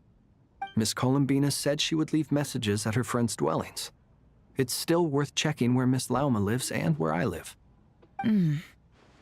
Let's try and make some time to look into those then. Wait. What are you waiting for? Paimon might have overeaten slightly. What's that look for? This is a victory feast. It's normal to eat a little more than usual. The Traveler in Paimon. It's really you. But why are they talking about a victory feast? Huh. You worried Paimon's sick while you were out there fighting Rare. So this is your chance to make it up to her, alright? Wait. So this is the night after the battle against Rare. How did I end up here? That's quite a long time ago now. Not that long. Wait. Time. That's it. Every time I've entered reality within this space, it's been at an earlier point in time. Every one of those points has been before I fell into the moon's reflection. And everything I've done to affect reality really did happen in the past. Does this mean that within the moon's reflection, time flows backwards? Starting from the moment I fell in? Not long till Moon Prayer Night now. It's gonna be even livelier than tonight. Although, it's gonna be sad saying goodbye to the damselette. She seems like a really nice person. Paimon. Aww. No, I can't. Even if I make contact, they probably won't understand what's going on. And in any case, I'll likely get pulled away again if I do.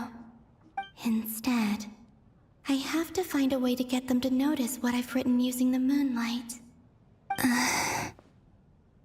Wait, even I hadn't thought of doing that before Moon Prayer Night. They'd never conceive of that possibility. Is there truly no other way? Don't lose heart. We'll find a way somehow. Huh? Oh, you say that, but the Frost Moon is beyond the fall sky. If we wanted to go visit her, how would we make it through to the other side? We might not have all the answers now, but I'm sure we'll find a way one day. Huh. Guess someone's gotta be the optimist. The present. The future. That's right. There are still things I can do. What's your plan? Flint's, when you were staying next door, did you ever open the window? No. The rooms here are dark and damp. And there's such a buildup of dust on the windows that the moonlight can't even get in. I didn't think it was worth the trouble. The moonlight? I think I see where you're going. You got this. I'll see if the owner is available. No time, punch it. Don't bother. Time is of the essence. Holy shit, she actually might. Time. Even if no one sees what I've written at this moment, maybe someone will remember what I said after Moon Prayer Night. I need to write down as much information as I can. And maybe one day...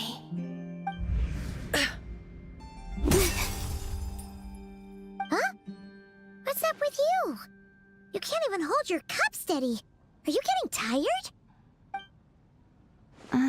A little. Well, you should probably hit the hay then. You've had a really tough couple of days for you.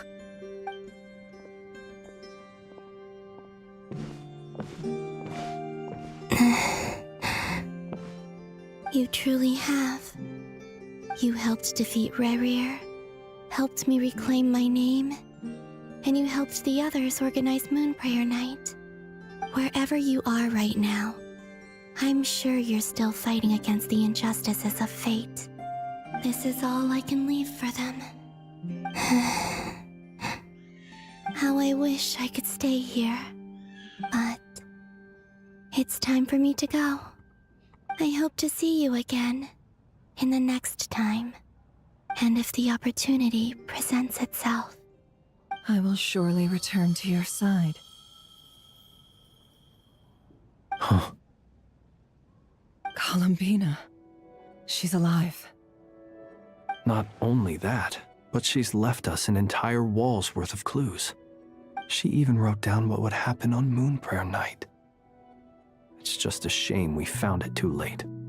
I am here. Time in this place flows backwards. I am constantly moving forward. It sounds like she's found a way to influence the past using Kuvaki. But her future is our past. So, these words have been here ever since we defeated the Ray hero Solnari. We just never discovered them. Which came first, the chicken or the egg? Do you ever mull over questions like that? Only when I'm in a good mood, and at leisure. Well, I never do. Everything that has happened already belongs to the realm of fact. As a business person, and especially an intel broker, what I do is extrapolate from those facts to try and read the future. An admirable philosophy. It's a means of survival. Let's go. We have a wall's worth of clues to share with the others.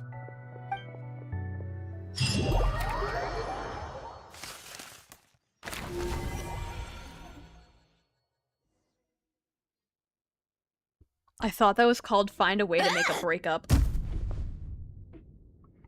It appears that the doctor's energy signature has changed to something similar to Kuvaki, but not like the Kuvaki we're used to. Nod-Krai's Kuvaki devices will only have a limited effect on it. I can see why you've chosen to place your hopes in alchemy instead. Also, I must say these books are rather profound. My subordinates just shipped them in from Fontaine. Some of them are from the Narcissenkreuz Ordo. Some are incident reports from Petrichor, and then there's a few test reports for these junk machines. Additionally, after some further scanning, I've discovered something extremely annoying. What's that? Teyvat's skies contain multiple moons. A long time ago, when I did my first scan, I detected 3, just as the legends say. But when I checked again just now, I detected 4 moons. So there's one extra? Yeah. Originally, I thought that if I could still find 3 moons, that would at least mean Columbina's still alive. But then it occurred to me that apart from the frost moon, Teyvat's moons are just husks. And husks surely shouldn't show up in the scan, since they're not alive. It's weird, isn't it? If we can't even distinguish between a dead and a living moon, how are we supposed to know whether a moon goddess is still alive? Or does this mean that the moon marrows are equivalent to the moons themselves? It's certainly possible. In which case, The fourth moon you detected may be Dottores' artificial creation. So he wasn't bluffing. He really built his own moon marrow. Ugh, I'm so mad right now. It's easy to get overwhelmed when you have too much on your plate. Maybe you need to relax. Perhaps try going for a walk. Or simply take a few deep breaths. Nothing can calm me down at a time like this. I need more time, and I need progress.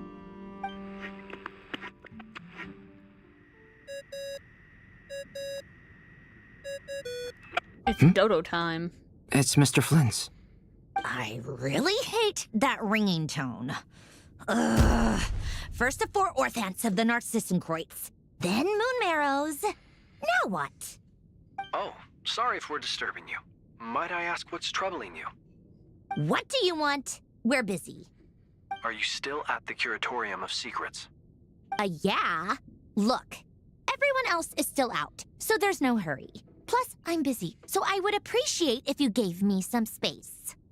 Even though we have crucial intel to share? Fine, I'm listening. Do you intend to share it via the Dodo communication device? Ordinarily, I would, but this is a unique situation. I think it's best that we discuss it in person. See you at the Curatorium.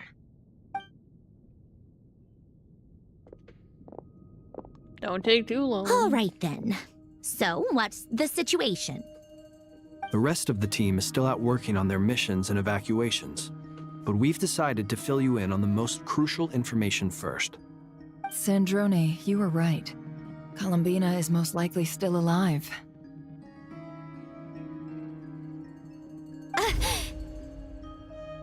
That's the best news we've received in a while. By a long way.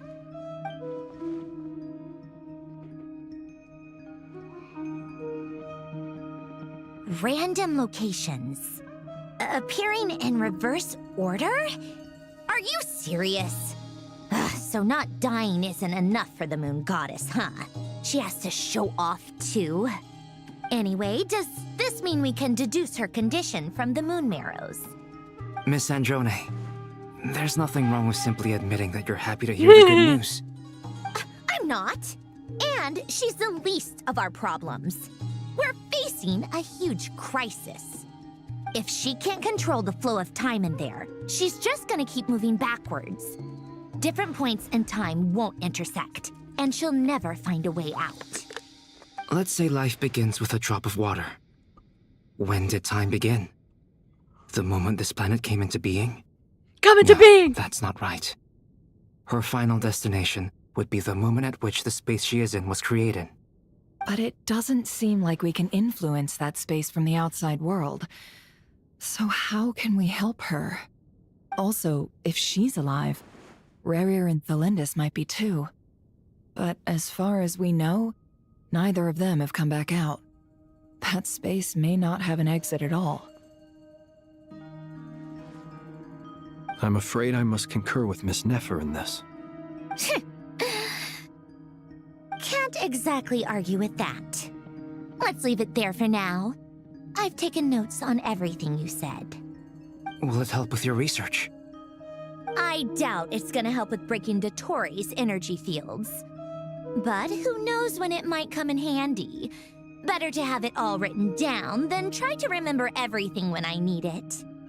All right, I need to get back to my research. Mr. Albedo has made a lot of suggestions that will require my undivided attention. Sure, I'll stay here. I have things to work on.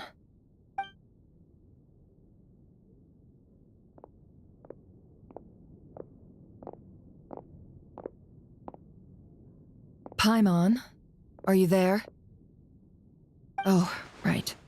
She went with Varka to Natlan, didn't she? Good thing we've moved her and the Traveler's luggage in here. Speaking of the Traveler, where could they be? There's a note from Paimon. Paimon here. Not in at the moment, but if anyone needs to borrow her stuff or the Travelers, go ahead and help yourself. Paimon won't be mad. Also, Traveler, if you get back before Paimon, make sure to get some rest. Paimon misses you a lot, but put your health first, alright? How sweet. Well, since you offered, Paimon, don't mind if I do. This is the Traveler and Paimon's luggage. All the items they use day to day are here. It's well organized. I wonder which of them is responsible for that. What do we have here?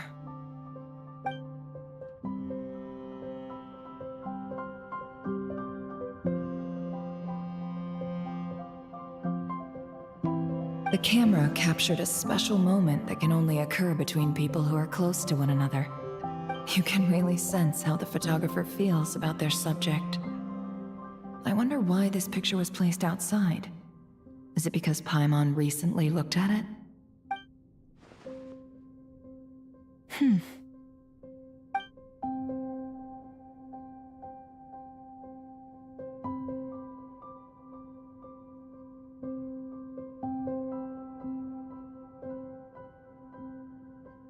This must belong to the Traveler.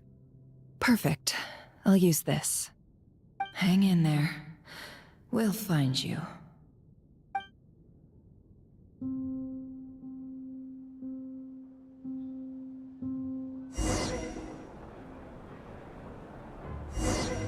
Polonia. Search keyword world formula and bring me all relevant books.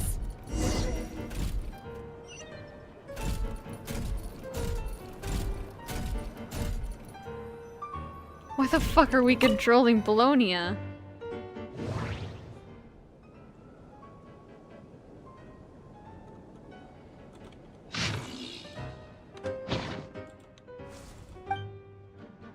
Was that a fucking lucky guess?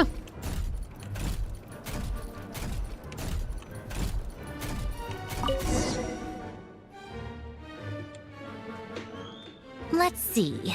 This one is on Tonki's sermon dictation concerning the apocalypse. I believe that the correct term for this is Fortuna. This was an ancient Romorian technology, a wisdom unparalleled. I never imagined that Romorian ideas would be so similar to the diagram I have named, the world formula. This is strong evidence that human civilization should gradually shed possibilities as it continues to explore and evolve. The end of humankind may well be upon us right now. The sparks of civilization shall run out, unless we consider introducing variables from outside the system. Variables.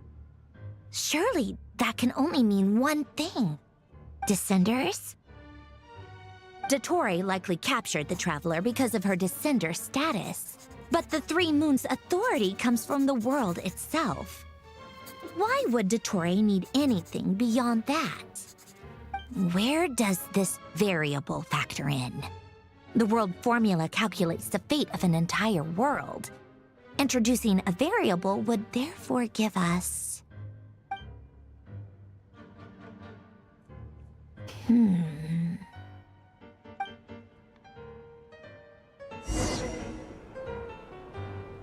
Polonia, search keyword pathway and bring me all relevant books.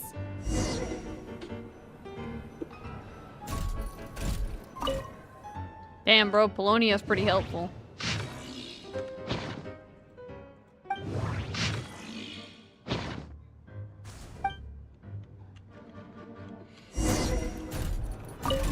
Here. Otonki sermon dictation. Explications on the chemical marriage. These titles are pretty esoteric. Oh, why isn't this on auto? Observe and compute the pathway displayed in the guidance diagram. Deconstructing and reversing its effects could generate potential ideas. So, it's one of Renee's draft lectures. Deconstructing the pathway.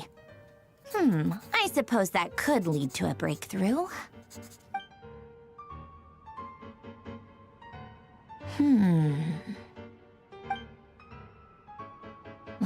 This is so long. This guy sure loves showing off his knowledge.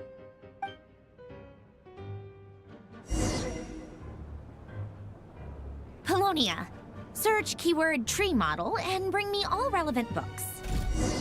I thought she was gonna say Polonia. Give me some bitches. Well, I was gonna make a joke about Polonia. Give me some. This looks important.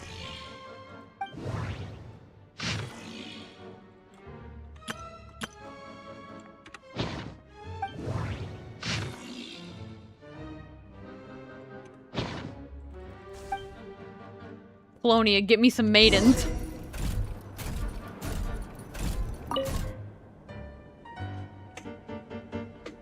Polonia, go Most find of the Columbina. experimental devices proposed by the Lilia Crucis Ordo are built based on the simple and basic logical structure of a tree model.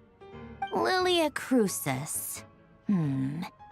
Guess they were trying to cover up the name of the Nod-Krai Ordo? When Duke St. Germanus departed, he said, "It seems that there's no going back." Alas, he is only a genius when it comes to machines. In all other things, he is but ordinary. Excuse me? I'm sorry. That's just ridiculous. What kind of book is this? Great Detective Herlock, the Alchemist and the Clockwork Saint? Isn't this a novel? Come on. Still, the author swears that they knew Renee well. Whatever. I guess it's not beyond the realms of possibility that Renee would say nonsense like that on occasion. Memory, wishes, souls, and persona.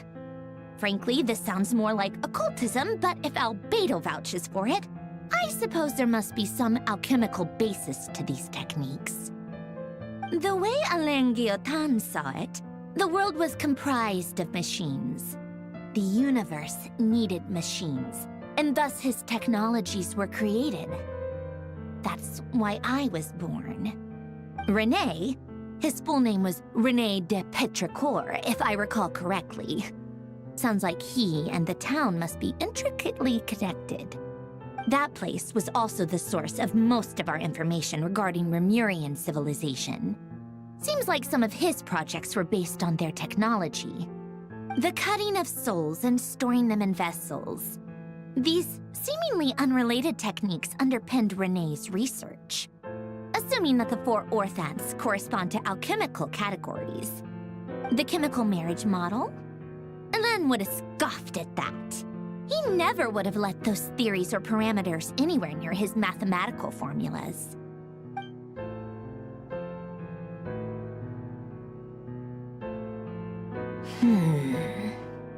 What was Alain's view on Renee?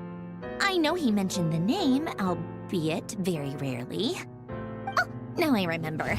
Alain's old notes are here too. They mentioned Renee once. Renee seemed most out of sorts when he spoke to me. A lack of sweet foods has dulled his mind, I should think. Either way, his words are not to be believed. Yep, that sounds like Alain. My subordinates actually did a half-decent job digging out all these materials. Makes a change. Good for them. Some of Alain's old files are completely consistent with these records.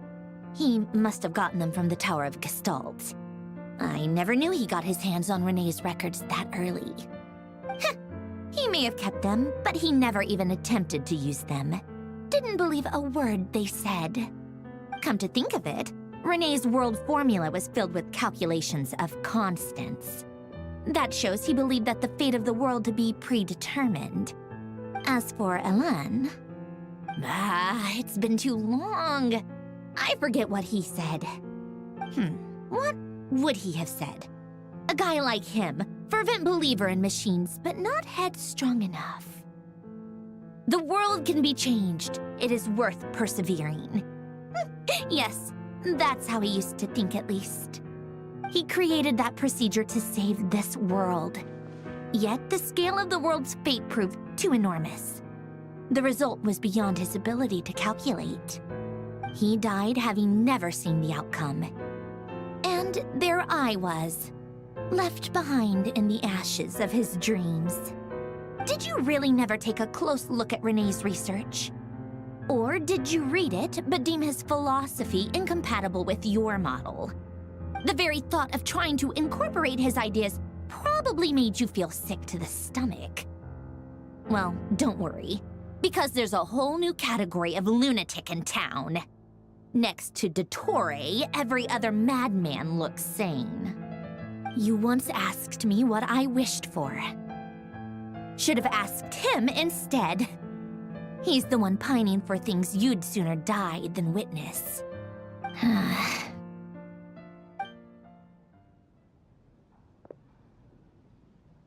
Even the tiniest variable can make big waves in the present.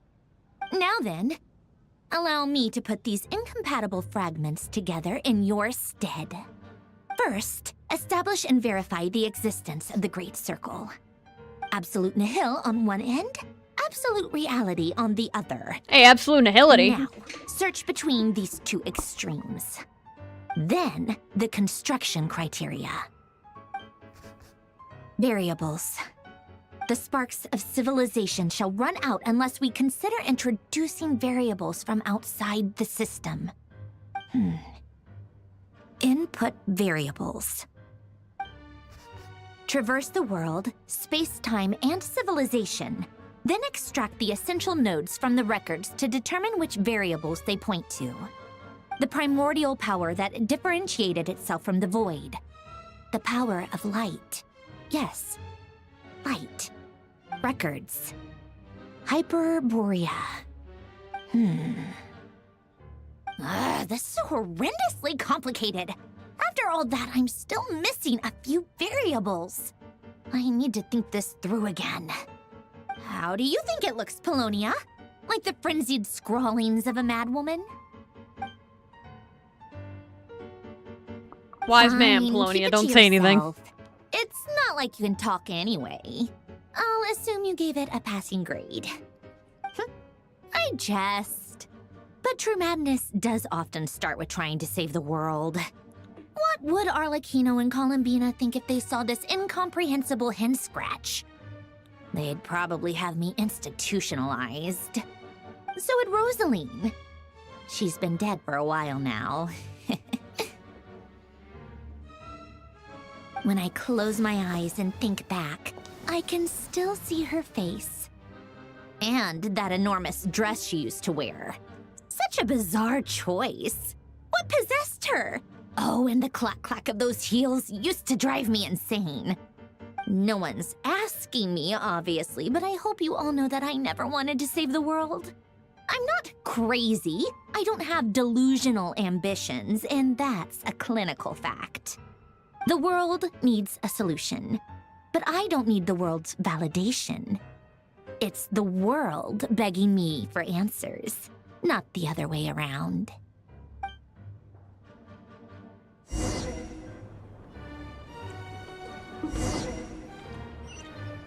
Tea time. My god, Polonia, you walk so slowly, bro.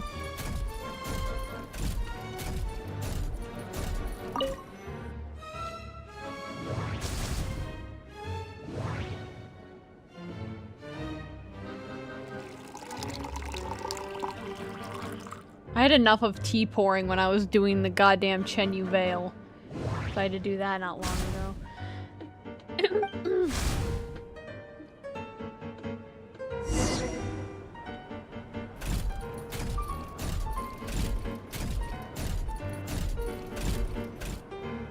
Okay, those do still spin if he's standing still.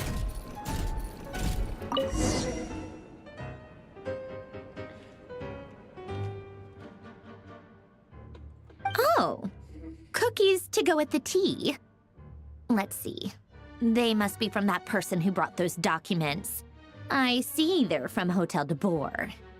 Something's written on the box. We are proud to present this homage to the Fortress of Meropede's fun-filled mill collection system. Fortune cookies. Have a lucky start to your day. Sounds like a dumb gimmick to me. Be early to bed and early to rise. Get plenty of sun and drink plenty of water. Then things will surely go well for you. What? Are you kidding me? Somehow I doubt that an early night and a glass of water is magically gonna save a world on the brink of existential peril.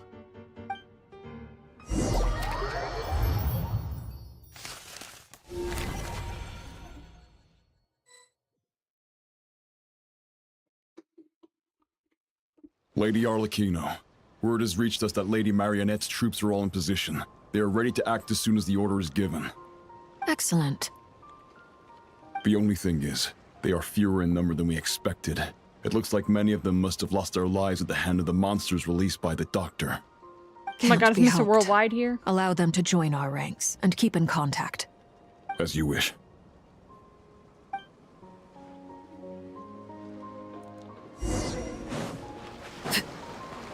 It's your boy Child! Oh my god. It's been a while, Arlecchino. You look well. Hi, Mr. Worldwide. Did Everywhere Dottore but your really nation. have to build his lab right on the sole path between Snezhnaya and Nod-Krai? Had to go on a huge detour to stay out of its line of sight. Sounds like an arduous journey. I assume you've brought word from Her Majesty? Of course, all part of the job. Firstly, the Tsaritsa has authorized Fatui Internal Affairs to review Dottore's case. They will reach a formal verdict on whether he has turned traitor and whether he poses a threat to Snezhnaya. While they're working on that, I've been ordered to come and receive the refugees from Nod-Krai. They are nearby. My team will escort you to them shortly. Great. Aside from that, Her Majesty has a message for you and Sandrone personally. Huh? Where is Sandrone? She stayed behind to work since I was making the trip anyway. It seemed sensible to have one person on standby at base while the other came out to meet you. All right, guess that's just how she rolls. In that case, tell her that the Tsaritsa's decree this time is pretty awesome sounding. I think she'll like this one. Still, I wonder what... Wait, what's that? Did one of our troops turn into a monster? Take him out. Tartaglia like, I've been waiting for this. I just realized these things look like they were made from.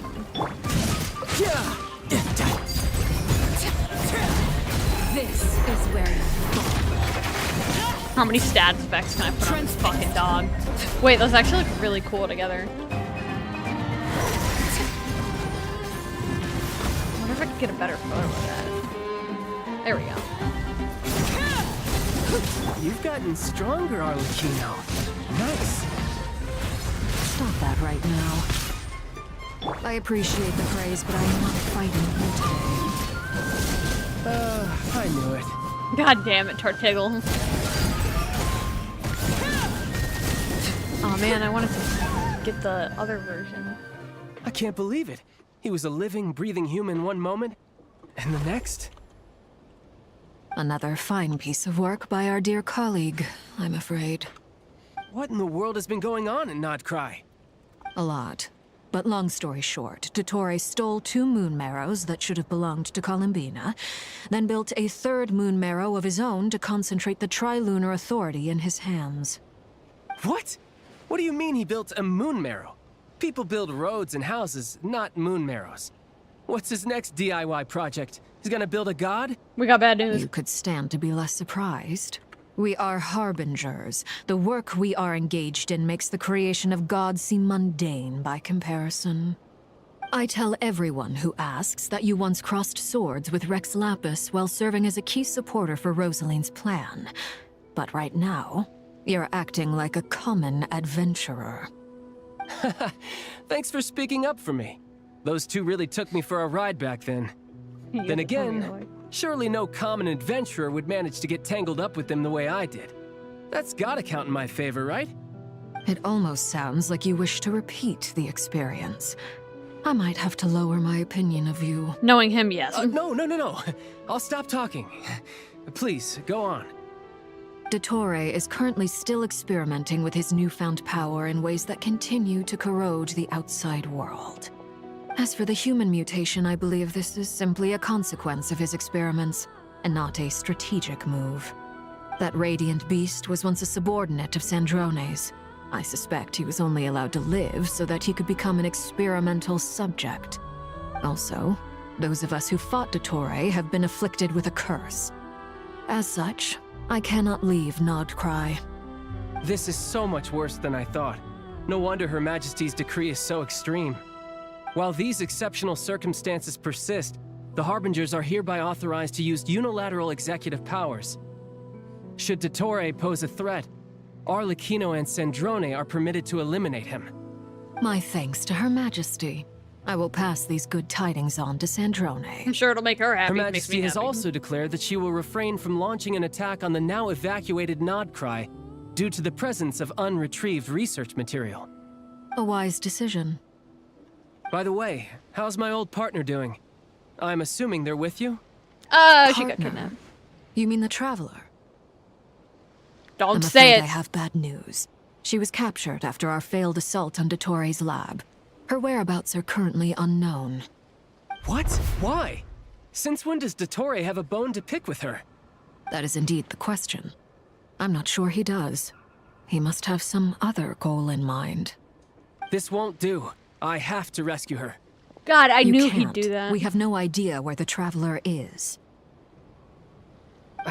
What am I supposed to do then? Stand here twiddling my thumbs? Sandrone is working on it. The best thing you can do right now is complete your mission. Fine. I guess I'll leave this to you then. One last thing. Tell the Rooster to get the message out to the gods and citizens of every nation in Teyvat. Beware. An uncontrollable pollution is spreading forth from Nod-Krai. The source of that pollution is a madman drunk on the success of his experiments. The Fatui and our allies will endeavor to contain the threat. However, if Nod-Krai falls, things are likely to escalate. Considering Dottore is one of our own, all Fatui stationed in Nod-Krai consider it our duty to stay and fight him to the bitter end. Whatever the cost. Hey, don't be too pessimistic. If it comes to it, I'm sure Her Majesty won't stand by and do nothing. I hope you're right.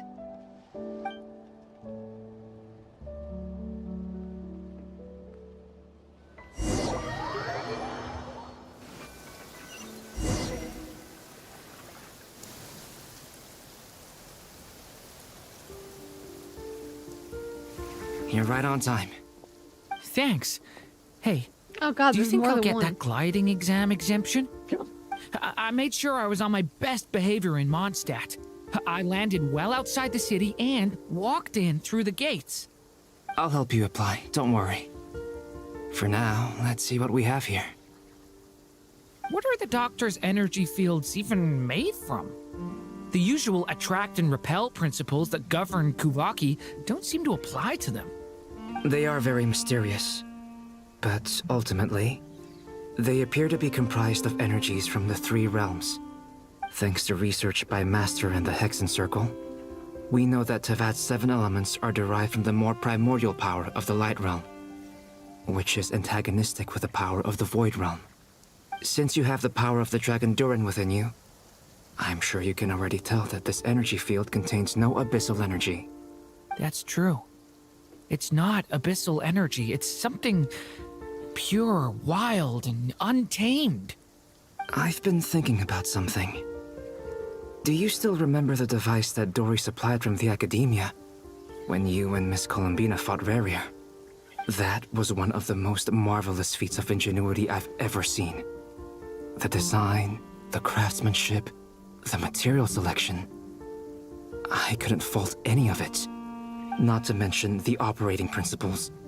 Surely the most ingenious feature of all. Dory didn't go into detail on how it functions, but I have a working theory. The clue was that Miss Columbina was somehow able to use the pyro energy that you provided, despite the fact that, as a moon goddess, she should only be able to use light realm energy in principle. Now, all elemental energy is, of course, derived from light realm energy to begin with. Hence, I suspect that the device works by restoring elemental energy to its original state.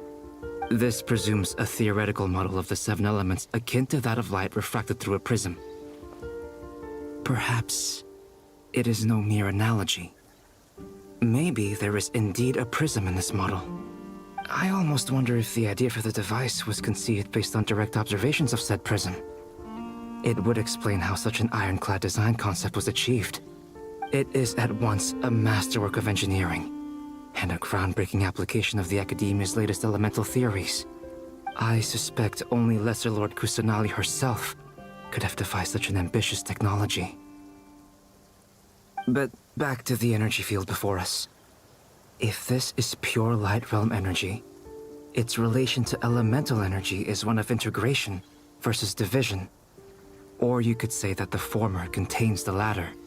Could this mean that elemental energy can dilute the power of the light realm? Should we give it a try? We should.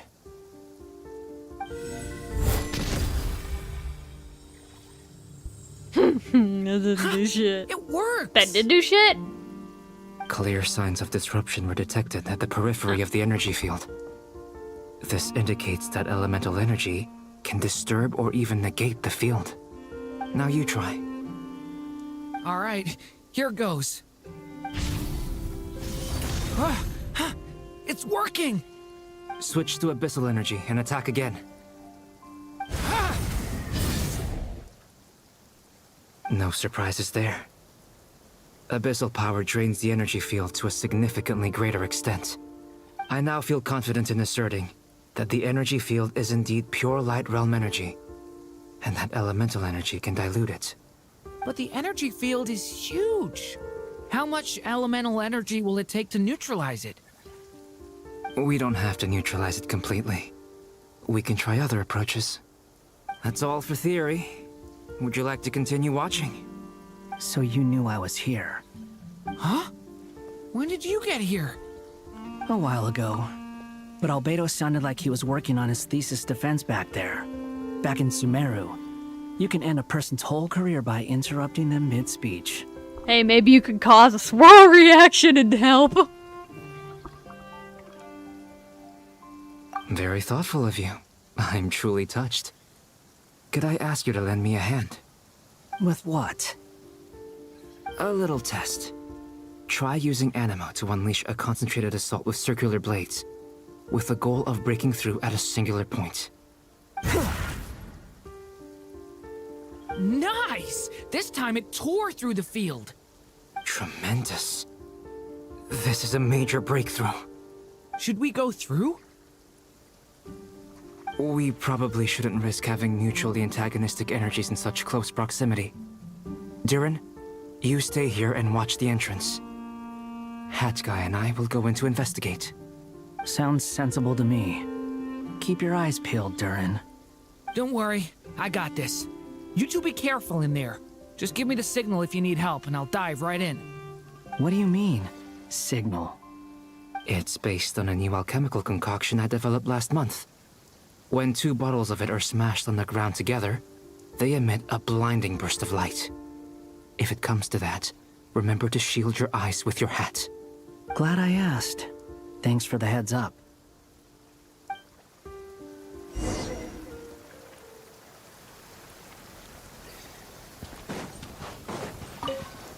Like I thought.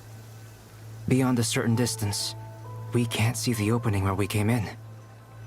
Maybe that's to prevent people from escaping. Sounds like Dottore style to me.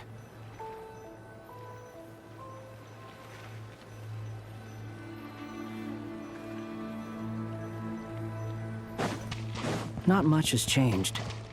Things are basically the same here as they were before the energy field appeared.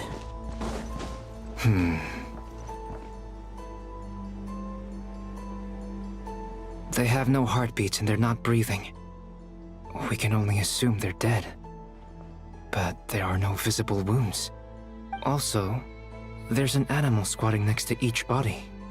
It's watching us. That's not an animal's gaze. What are you trying to tell us? Doesn't seem eager to talk. I guess maybe it's just an animal after all. Let's keep looking around. I just realized, why are all the animals able to just, like, move around? I'm sorry, was this thing called, like, Animal Utopia? Maybe I'm not.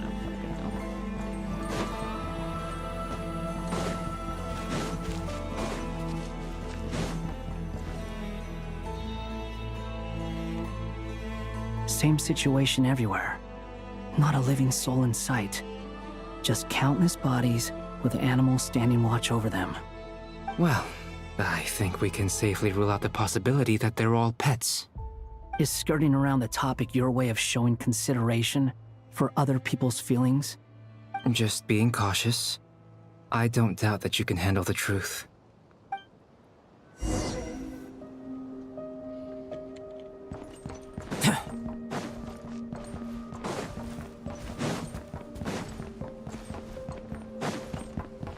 Oh, it wants me to go down. I was like, what? Where am I going? Careful. Oh, wait. Please. Help us. Please. Over there. I hear a voice. Yeah, voice that just glitched the fuck out. Please. Help us. Please.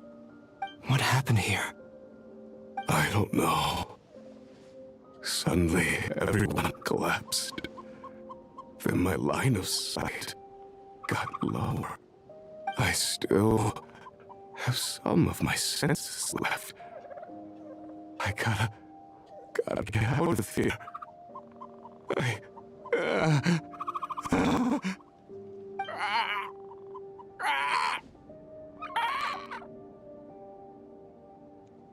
It looks like there's a huge experiment going on inside this energy field. Maybe each energy field is its own giant experiment. Vile. He's swapping human minds with those of animals. Even without the other circumstances, this would be an extremely radical experiment. Those people may have lost their sense of selves, but they are not fully animals either. If they were, they would have left. But instead, their instincts are driving them to remain by their dead bodies. Jesus we should go. Christ, dude. No sense in sticking around here longer than we need to. Yeah, I don't think Agreed. you'd be safe in there. Well, I mean, you're both alchemical humans, so maybe you'd be fine, but... The wind rises.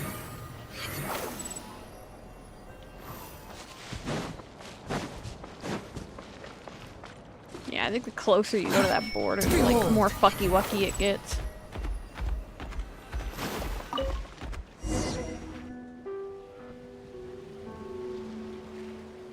Ah, you're back! Everything okay? No! We saw some things that take a strong stomach. Otherwise, we're fine. We should share our findings with the others.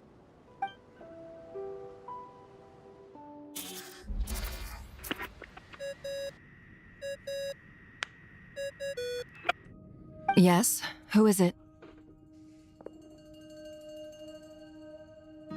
Miss Nefer, it's me, Albedo. We found a way to break through the energy fields. With enough control, it's possible to tear them open using elemental energy. Also, we managed to take a look inside. Dottore is carrying out his cruel experiments on an immense scale. Any residents who have failed to evacuate in time will likely meet a grisly end. Sounds like he's living down to our expectations. Might I ask how things are proceeding on your end? I'm just about to get started. I'll be in touch once I have a result. Understood. Stay safe. I will. She's going in. She's gonna go try and find Columbina. Well, Nefer, I'll link up with you once my tasks are complete. What makes you think I'd need you to do that? I'll need it. And considering the way you approach certain matters, I think you'll be better off with me present.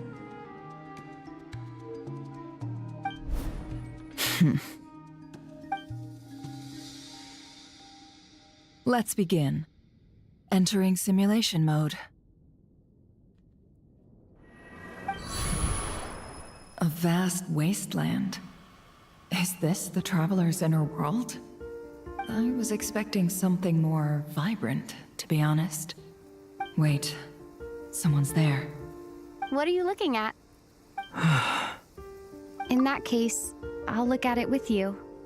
I want to know all about everything you've seen and experienced. Is there somewhere I should return to? Or should I stay here and be the hero everyone says I am? I don't dislike my current life. Roaming the land, fighting battles, accomplishing missions, earning a living, looking after Paimon. It's not so bad. I guess the only thing that's missing is that you're not here with me. This is the conscious layer, which contains a person's true feelings. It is filled with both longing and kindness. I suppose anyone who lives long enough ends up wishing for someone who can't be there. Maybe it's the only way we can feel truly alive. Time to delve a little deeper.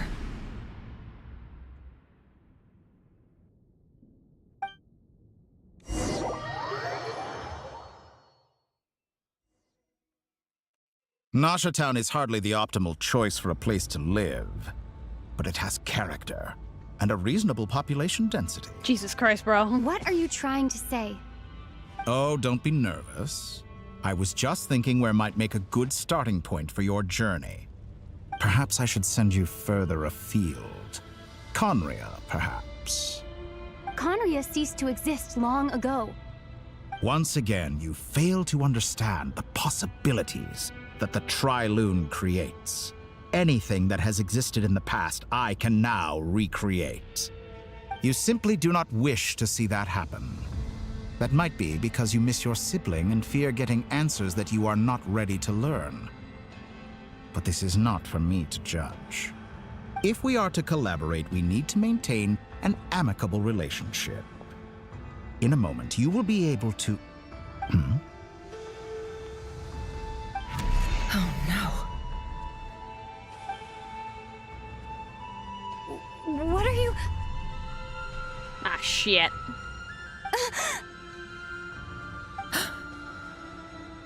What are you gonna do? Don't move. Oh, Noelle. Something unwanted has crept into... Oh? Not Gone Noelle. as quickly Nicole. as it came. Thank you, Giga Chad Nicole. Did you save me? If I hadn't cut the connection, Dottore might have caught you from the other side and destroyed you. This was a good idea, but once is plenty. You were exceptionally brave. Excellent work. Thanks, but now's not the time for that.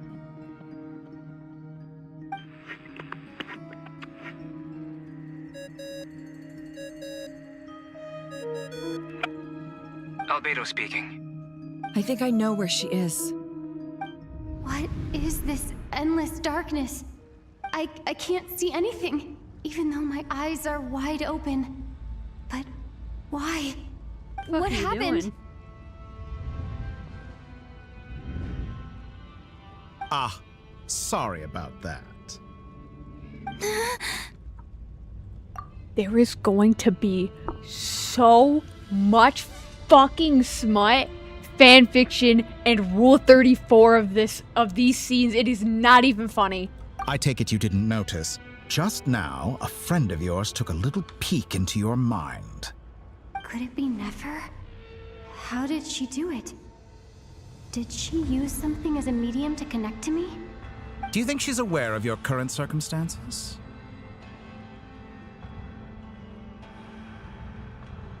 Oh dear. Have I stunned you into silence? I only wanted to slow down your time a little so I could stop your intruder in her tracks. It would have been nice to capture the spy. I must say, I'm finding the ability to adjust the flow of time rather intriguing. The moment you closed your eyes, time seemed to grow impossibly viscous, didn't it? A whole month passed before you opened your eyes again, but only for you. No one else was affected. I dare say this is something only a god can achieve. Point taken. You've proven once again that you have god-tier powers. Oh, you misunderstand. This wasn't about proving a point. I was testing things out. I find I learn best by doing, and I have to admit, time is not the easiest dimension to control. I only wanted to make you sleep for a short while.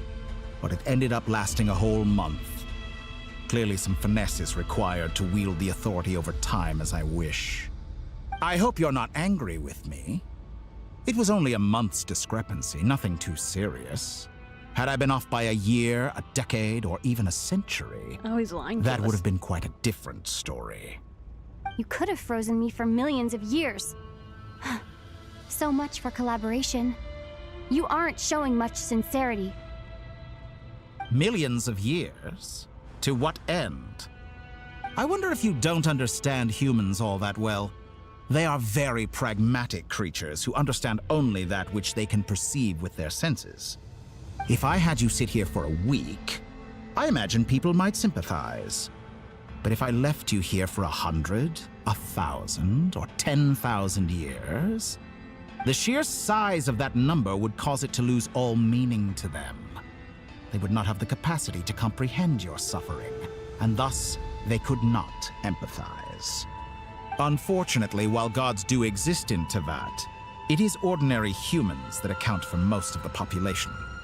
Their lifespans are so limited, their bodies so fragile. Did you ever really hope that they could begin to understand someone like you? Your long life and unique origins make you fundamentally different from them. How long will it be before they start to treat you like the alien you are? Before you are ostracized, outcast? Alien. Even I feel bad for you sometimes. This world has made you into a slave. So many times you have served its will, and not once have the powers that be ever thought to grant you the one simple thing you wish for. You have been treated most unfairly. I can change that. I will grant you special privileges and give you back the status you rightly deserve as a descender.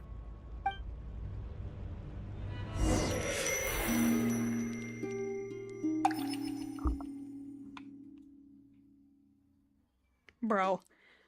Leave me alone! I've entered the past 3 times at this point, but I still have so many questions. For instance, beyond each point being further back in time than the last, what determines the specific locations at which I can make entry? So far, the common thread linking all 3 scenarios is that the Traveler has been present.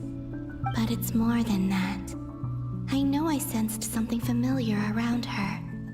What was it? I'll keep this question in mind as I carry on.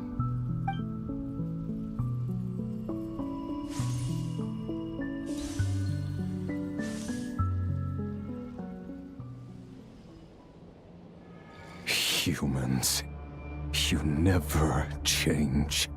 Always trying to use powers you neither comprehend nor control. This looks like Star Sand Shoal. Was this before Rerir regained his physical form?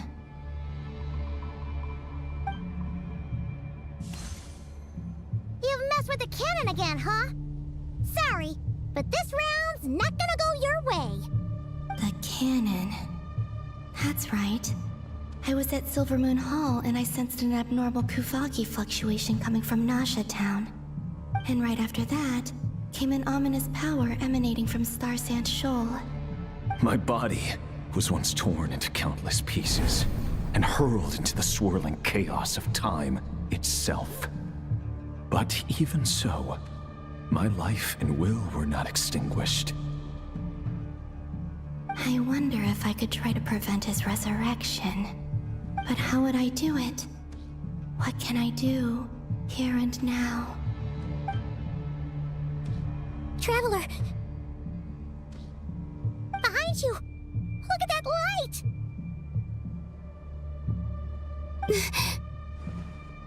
No, I won't make it in time. She's using the Kuvaki shield like I taught her. Is she gonna use it to block the cannon's beam? She's strong. I'm sure she can manage. But the force released when the beam impacts the shield might lead to collateral damage. Easy Island. The Frost Moon Scions will be exposed to lethal levels of Kuvaki. A question, if I may, kind Miss Columbina.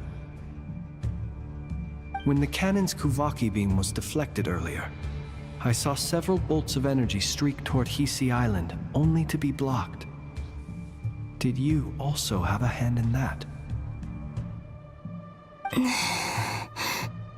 Maybe that really was me after all. Well, future me. But I don't know if I have enough power left. Siki sato pasa sais, niti ipotuvtos. There's no time. Osestikos paratin pirantur risuiku, topirto aithion feraton. I have to make it. Oh, Frost Moon. Oh, great land. Oh, slumbering moonlight of Nod-Krai. If you can hear me, if you can sense my call, then please, heed me once more!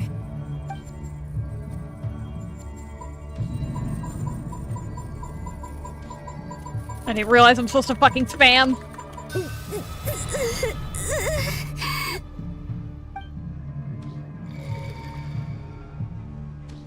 Did it work? I don't know, but you're cooked in the power department.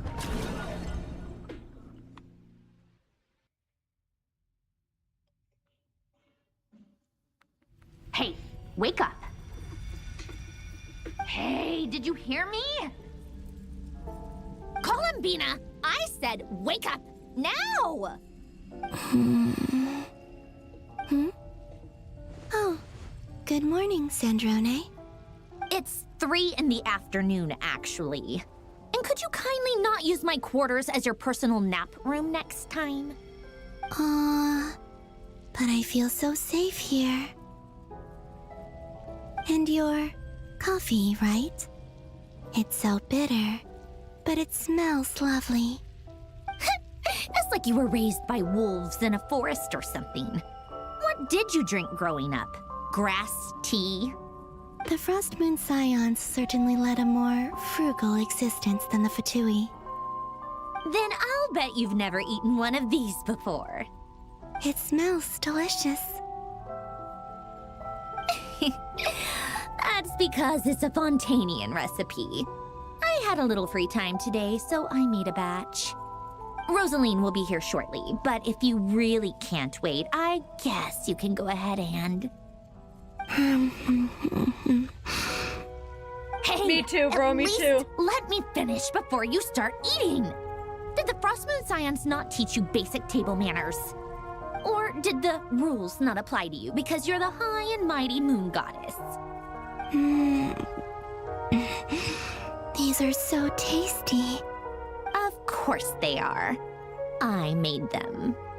I was worried they might contain traces of machine oil. What?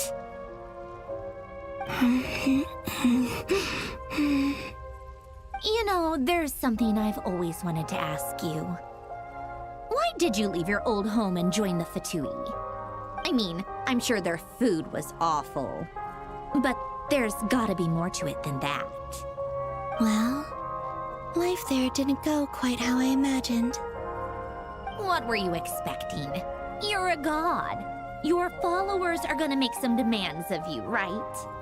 Surely you can just answer a few prayers here and there in return for the free food and drink. How bad can it be? Well, would you help other people just for free food and drink? The doctor told me that you were created by a great mechanic, Lord something Fisher. The Lord Artificer. Ugh, some people can't keep their mouths shut. Oh, Lord Artificer. And didn't he have something to do with the, narcissist? Narcissenkreuz Ordo. Yes, that was it. Narcissenkreuz Ordo. So, would you try to fulfill their wishes? You must be joking. I wouldn't go even if they paid me.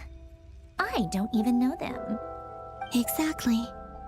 Well, I felt the same way. I did not know the people who made demands of me. Huh.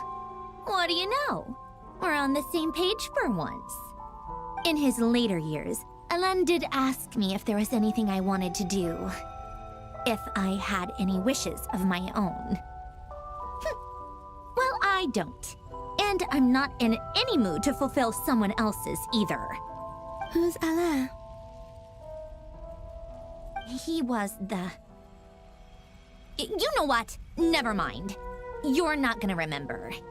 Anyway, the point I'm trying to make is, neither of us is the self-sacrificing type. Let me ask you this. What sort of place would you like to live in, if you could choose? A place where people don't ask me for things I cannot give them. Where they don't worship me, or fear me, but just want to chat with me like a normal person. I'd also like the freedom to come and go as I please. And ideally, it would be somewhere with the smell of coffee and snacks. Not to burst your bubble, but no such place exists in the world. Now, take your snacks and scram.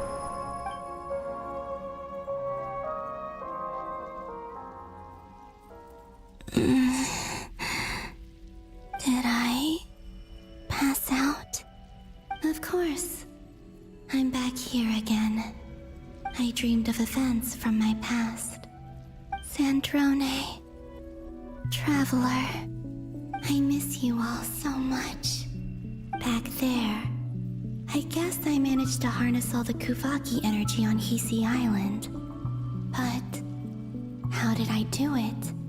Time is flowing backwards here, and I can use that familiar power to enter the world of the past. That mystery ally everyone talked about. It was me all along. I can sense that there isn't much more power remaining up ahead. What lies at the end of all of this? Will time keep flowing into the past? And will I ever find my way back?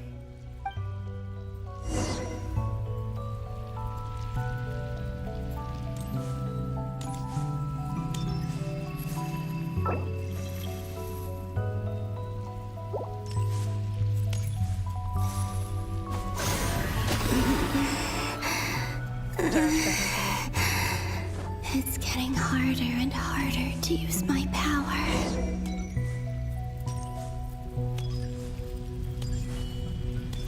I'm no match for the Abyss in this state.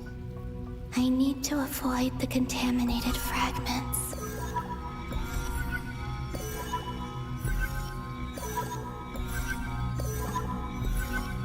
Hold on, I'm locked in. I'm so fucking good. Time to go. I wonder where I'll find myself this time.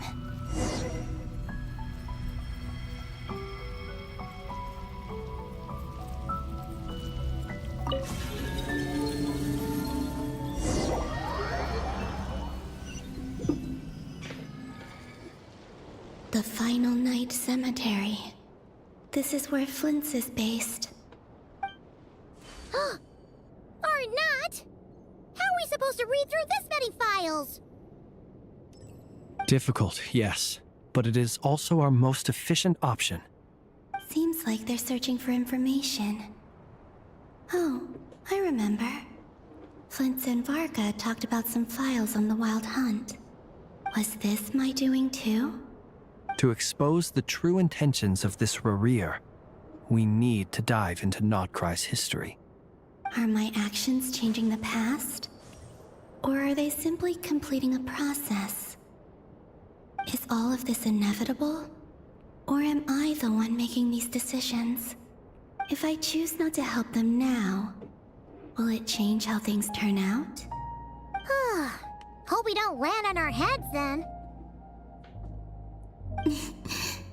They're my friends. I can't not help them.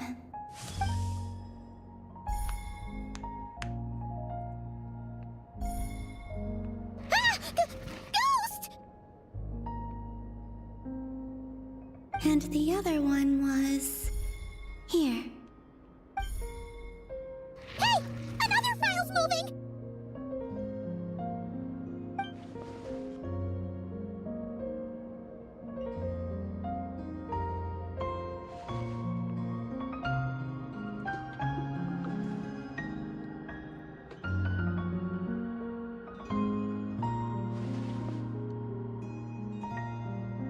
That should do it.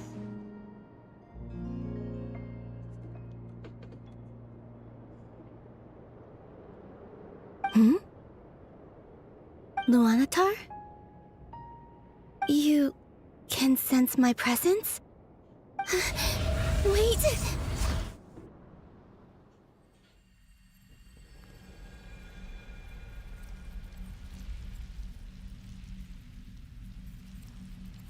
Luanatar. So she's that familiar presence I've been sensing all along. She's always been by the Traveler's side. That explains why the Traveler has been there each time I've entered the past. But why Luanatar?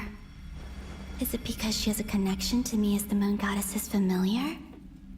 If so, why not any other Kuhenki? That's...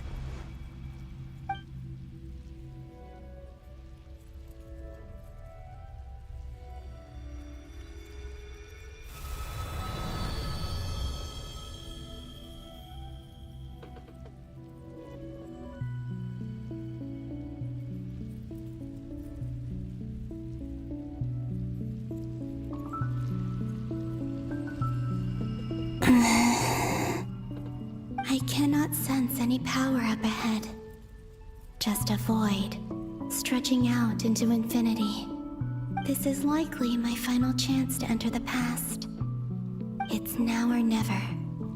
I have to find a way back.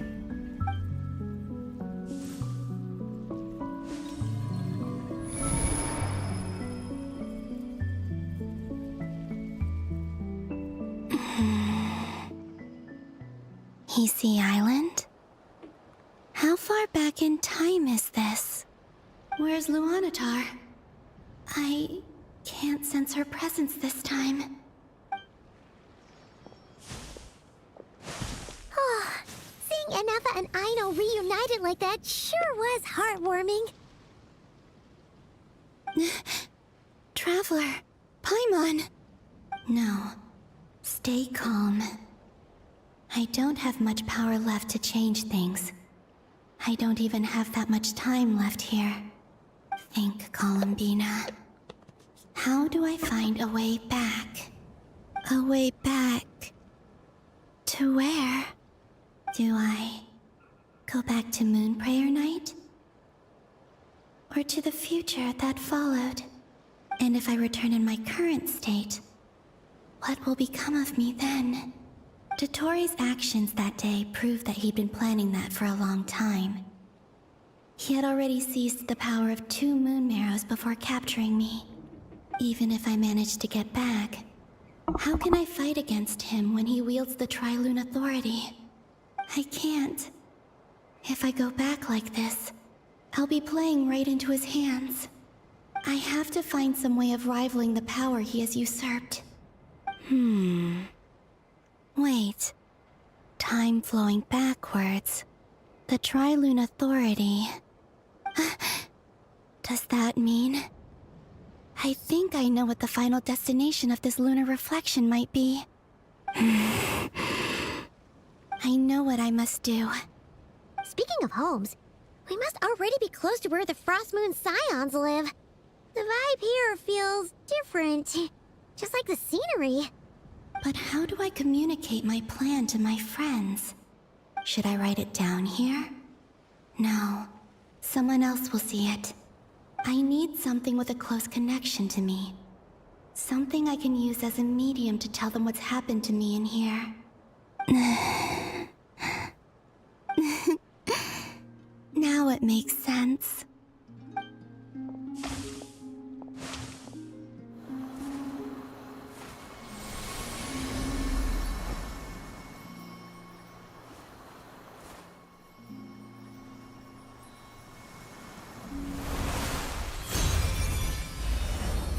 Ow, my eyes.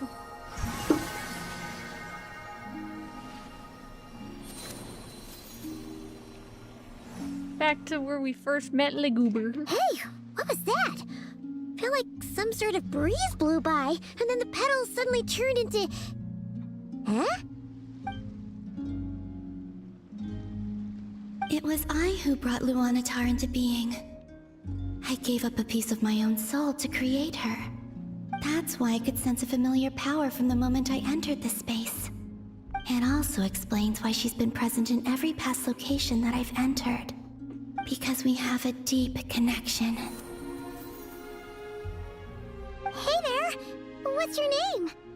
And the reason why there are no more gates to the past after this point is that Luanatar hadn't been born then.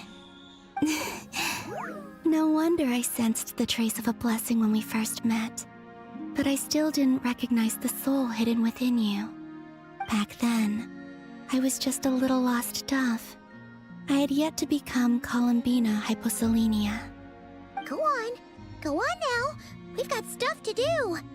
Best you find someone else to hang out with. Hey, you scared it off. I'll be counting on you. Remember to stay by the traveler's side, guide her, and help her in my stead. Oh, and bring her to the garden where the moon prayer blossoms grow. There's a little lost dove there who will need her help.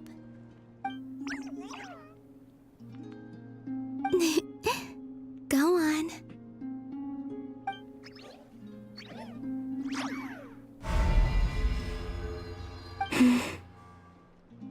You too. Go and live your story. As for mine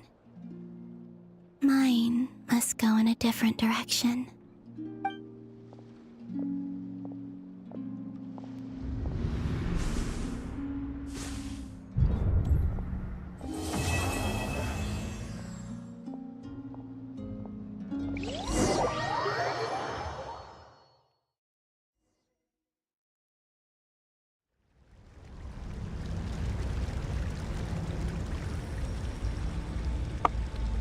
How would you like to experience the thrill of never being held accountable for your actions? You could crush people like ants without consequence, or tear off their heads or limbs as you please. So basically, this quest has no stopping point until, like, after, once you get to Columbina's area again. Which is in, like, another... How long?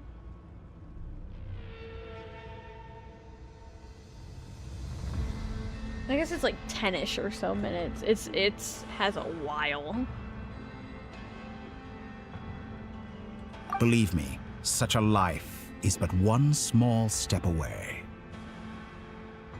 So I'm gonna just end this here. And then I'm just gonna alt F4. Because I am so exhausted.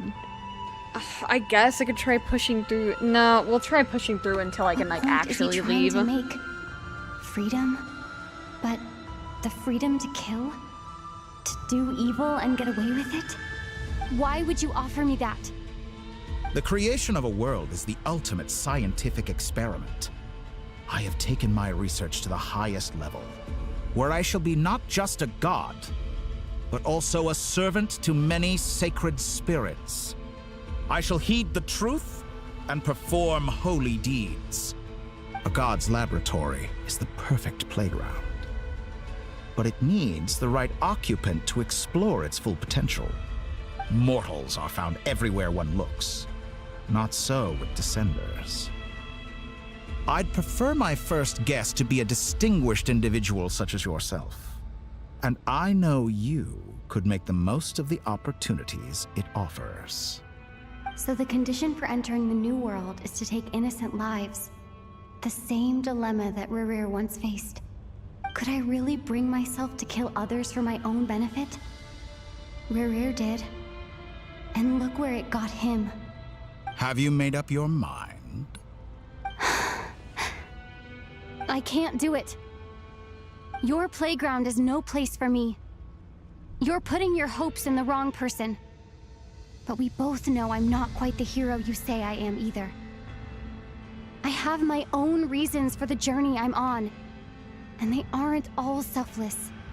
You've grown a lot since we last met, but there are still things you are unwilling to compromise on.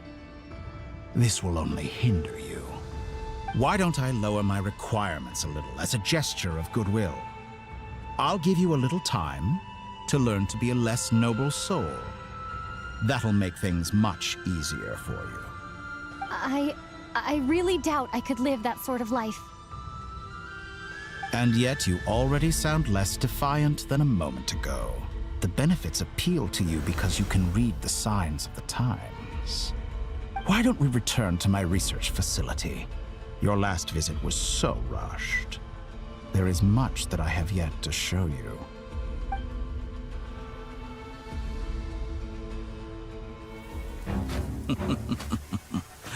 Now to that question,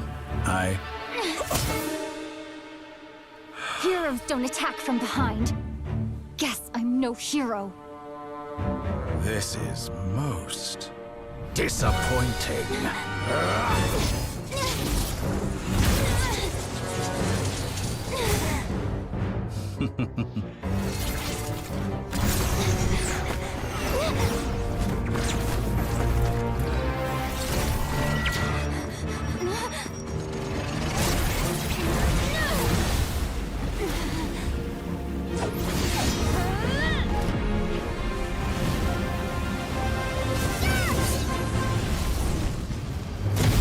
We haven't used our animal alt in so fucking long.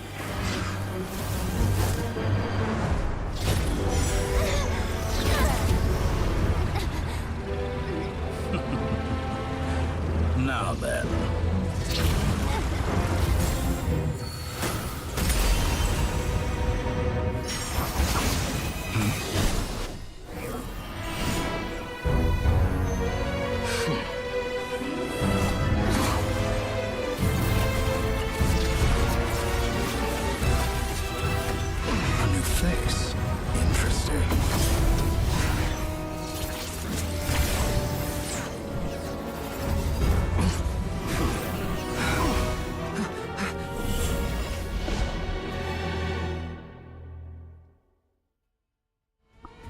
That was a good time to fucking run.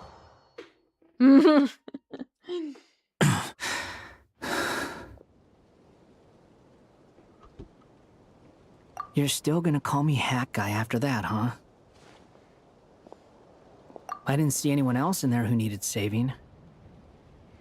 Aw, thank you. It's nothing. I'll be fine. You sure? Why are you looking at me like that? Is it that shocking that I'd come to your rescue? I owed you a favor back in Sumeru. Now we're even. Yay. Distracting Dotori was tough. I won't lie. He's not gonna fall for the same trick twice. That was my one shot.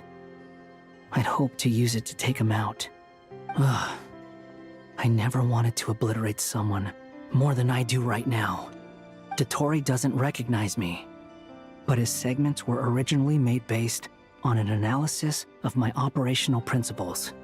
I expect it's only a matter of time before he figures out what I am. So Dotori doesn't recognize Wanderer because he deleted himself from Irminsul. Did he really miss his only chance for revenge by saving me? Why the long face?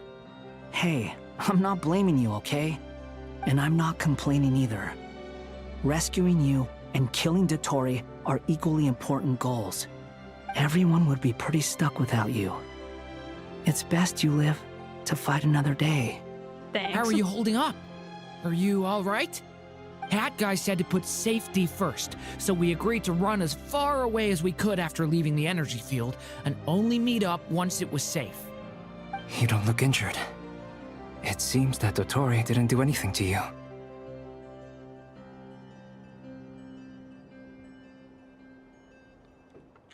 All right. Rescue operation complete. Let's head back. Before Dottore There's decides a lot our more ass work is to grass. be done before this is over. Also, my payman will be very happy to see me.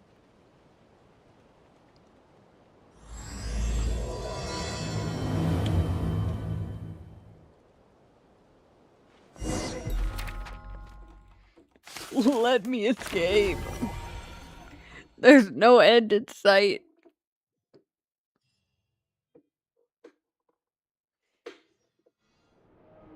No, I should have spammed the fucking thing. I was originally spamming S and I stopped spamming S. What?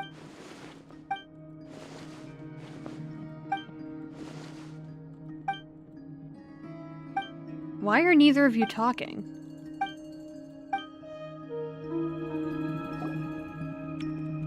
Oh, it's because I had a world quest in the same area. I will bear the Tsaritsa's decree in mind. I don't see what's so awesome about it, though. Does he really think everyone else is as immature as him?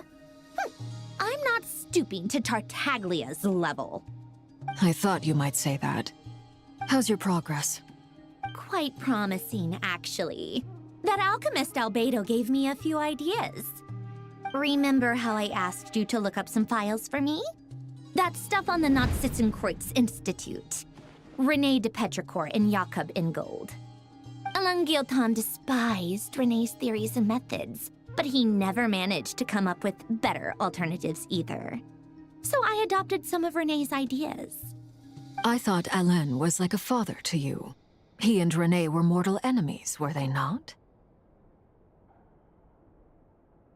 And what would you say if Lenny and his friends one day learned something useful from someone you utterly detested? I would applaud them for it. That would mean that they have surpassed me. For all we know, Alain Guillotin might have thought the same thing. Not that it matters, though. He's dead, and I'm alive. So it's my call to make. Once you die, it doesn't matter how great you were in life. Only the living get to decide what happens next. Hey, come on out. They're back. Huh? I know, you're happy to see me. Everyone's You're happy back. to see me. And your head's still screwed on? And you still have all your limbs? What does it look like? Way to keep your composure, madam.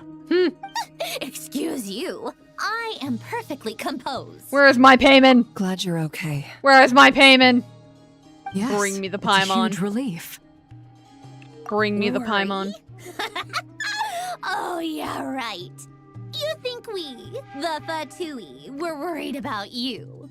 Yes. We were worried sick. Hey! The Traveler and I were already friends. You are free to join this mission in whatever capacity you please. Much like your tea parties. It's a laugh a minute with you guys. I must say, I was quite surprised when Mr. Albedo told me he would need no additional aid. You're lucky he didn't come after us. We discussed this on our way back as well. I am rarely so unequivocal, but in this case, we had full confidence in Hat Guy. He said he knew what he was doing. Albedo and I pretty much had to just wait outside on standby. Meanwhile, Hat Guy broke into the energy field and rescued the Traveler solo. You didn't have to mention that. Well, I'm thoroughly impressed. You are a force to be reckoned with, Hat Guy. Is she back? Is she really back? My payment! My payment! Traveler! It's really you! My Paimon! Look at my Paimon! Oh, thank goodness! Paimon missed you so much! My payment! You can finally breathe easy, Paimon. It's great to have you back in one piece! Oh, Paimon's been having nightmares the whole time you were gone! Look at them. You know, once you reach my age, there's nothing better than watching a misty-eyed reunion between friends. It's nothing. Same goes when you get to my age, too. I bet Ino and Anefa would be tearing up as well if they were here.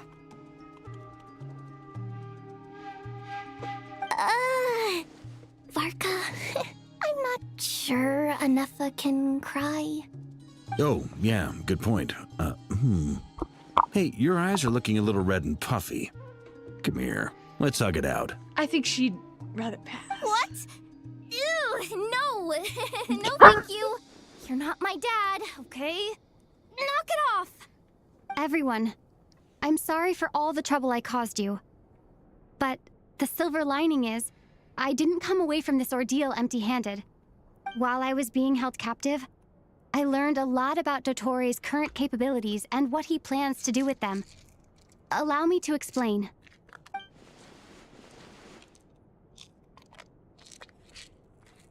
The three moon goddesses were even more powerful than we imagined. No wonder Dottore believes himself to be equal to the gods, maybe even superior. Utter blasphemy. While everyone was gone, Nefer and I made an interesting discovery, and I believe Miss Sandrone has something to share too. Ma'am, perhaps you could do the honors?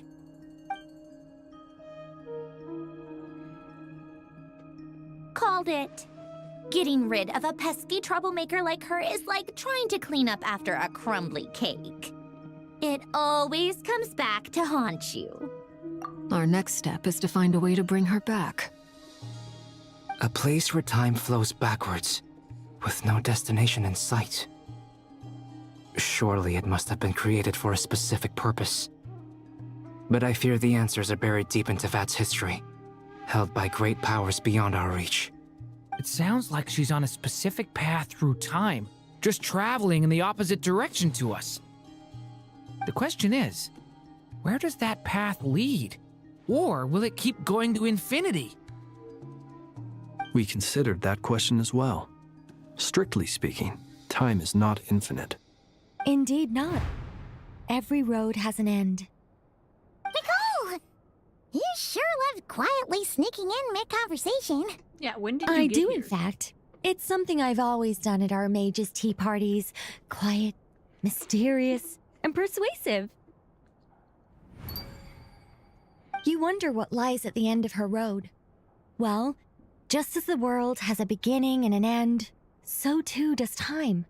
And so, the end of the road is the moment that Tevat was born. But where Miss Columbina will end up along this road, that depends on where this particular river of reverse time began. What about the original moons and the moon goddesses? Do they have a beginning too? All things do. In the beginning, no moons adorned the sky. It was the Dragon King Nibelung who raised the three moons into the heavens, and thus were the moon goddesses born. They were shadows of the planet, born to wield Nibelung's authority and oversee the world on his behalf. They were extensions of his will, manifestations of his majesty. But then one day, they disappeared just as suddenly as they had once been brought into being.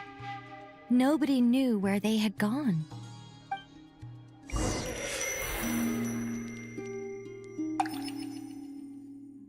Ah, this is where I can make my grand escape. Like I thought, no more paths back to reality have emerged since. But how can I be sure that I'm going the right way without scenes from reality to keep me on track? What if you went the opposite way? What would I happen? can't even be sure of how long I've been walking for. The further I travel, the less stable this space becomes. There are even moments where I can sense something that feels like abyssal energy. I wonder who's They can here. just materialize out of thin air. I have to keep my wits about me. Here is where I'm leaving this off, because there is no other way to possibly escape. Other than to leave now, because the quest will just continue. Leave me alone! So, that is all. I will see you all later when I stream the next part, probably tomorrow. Bye-bye!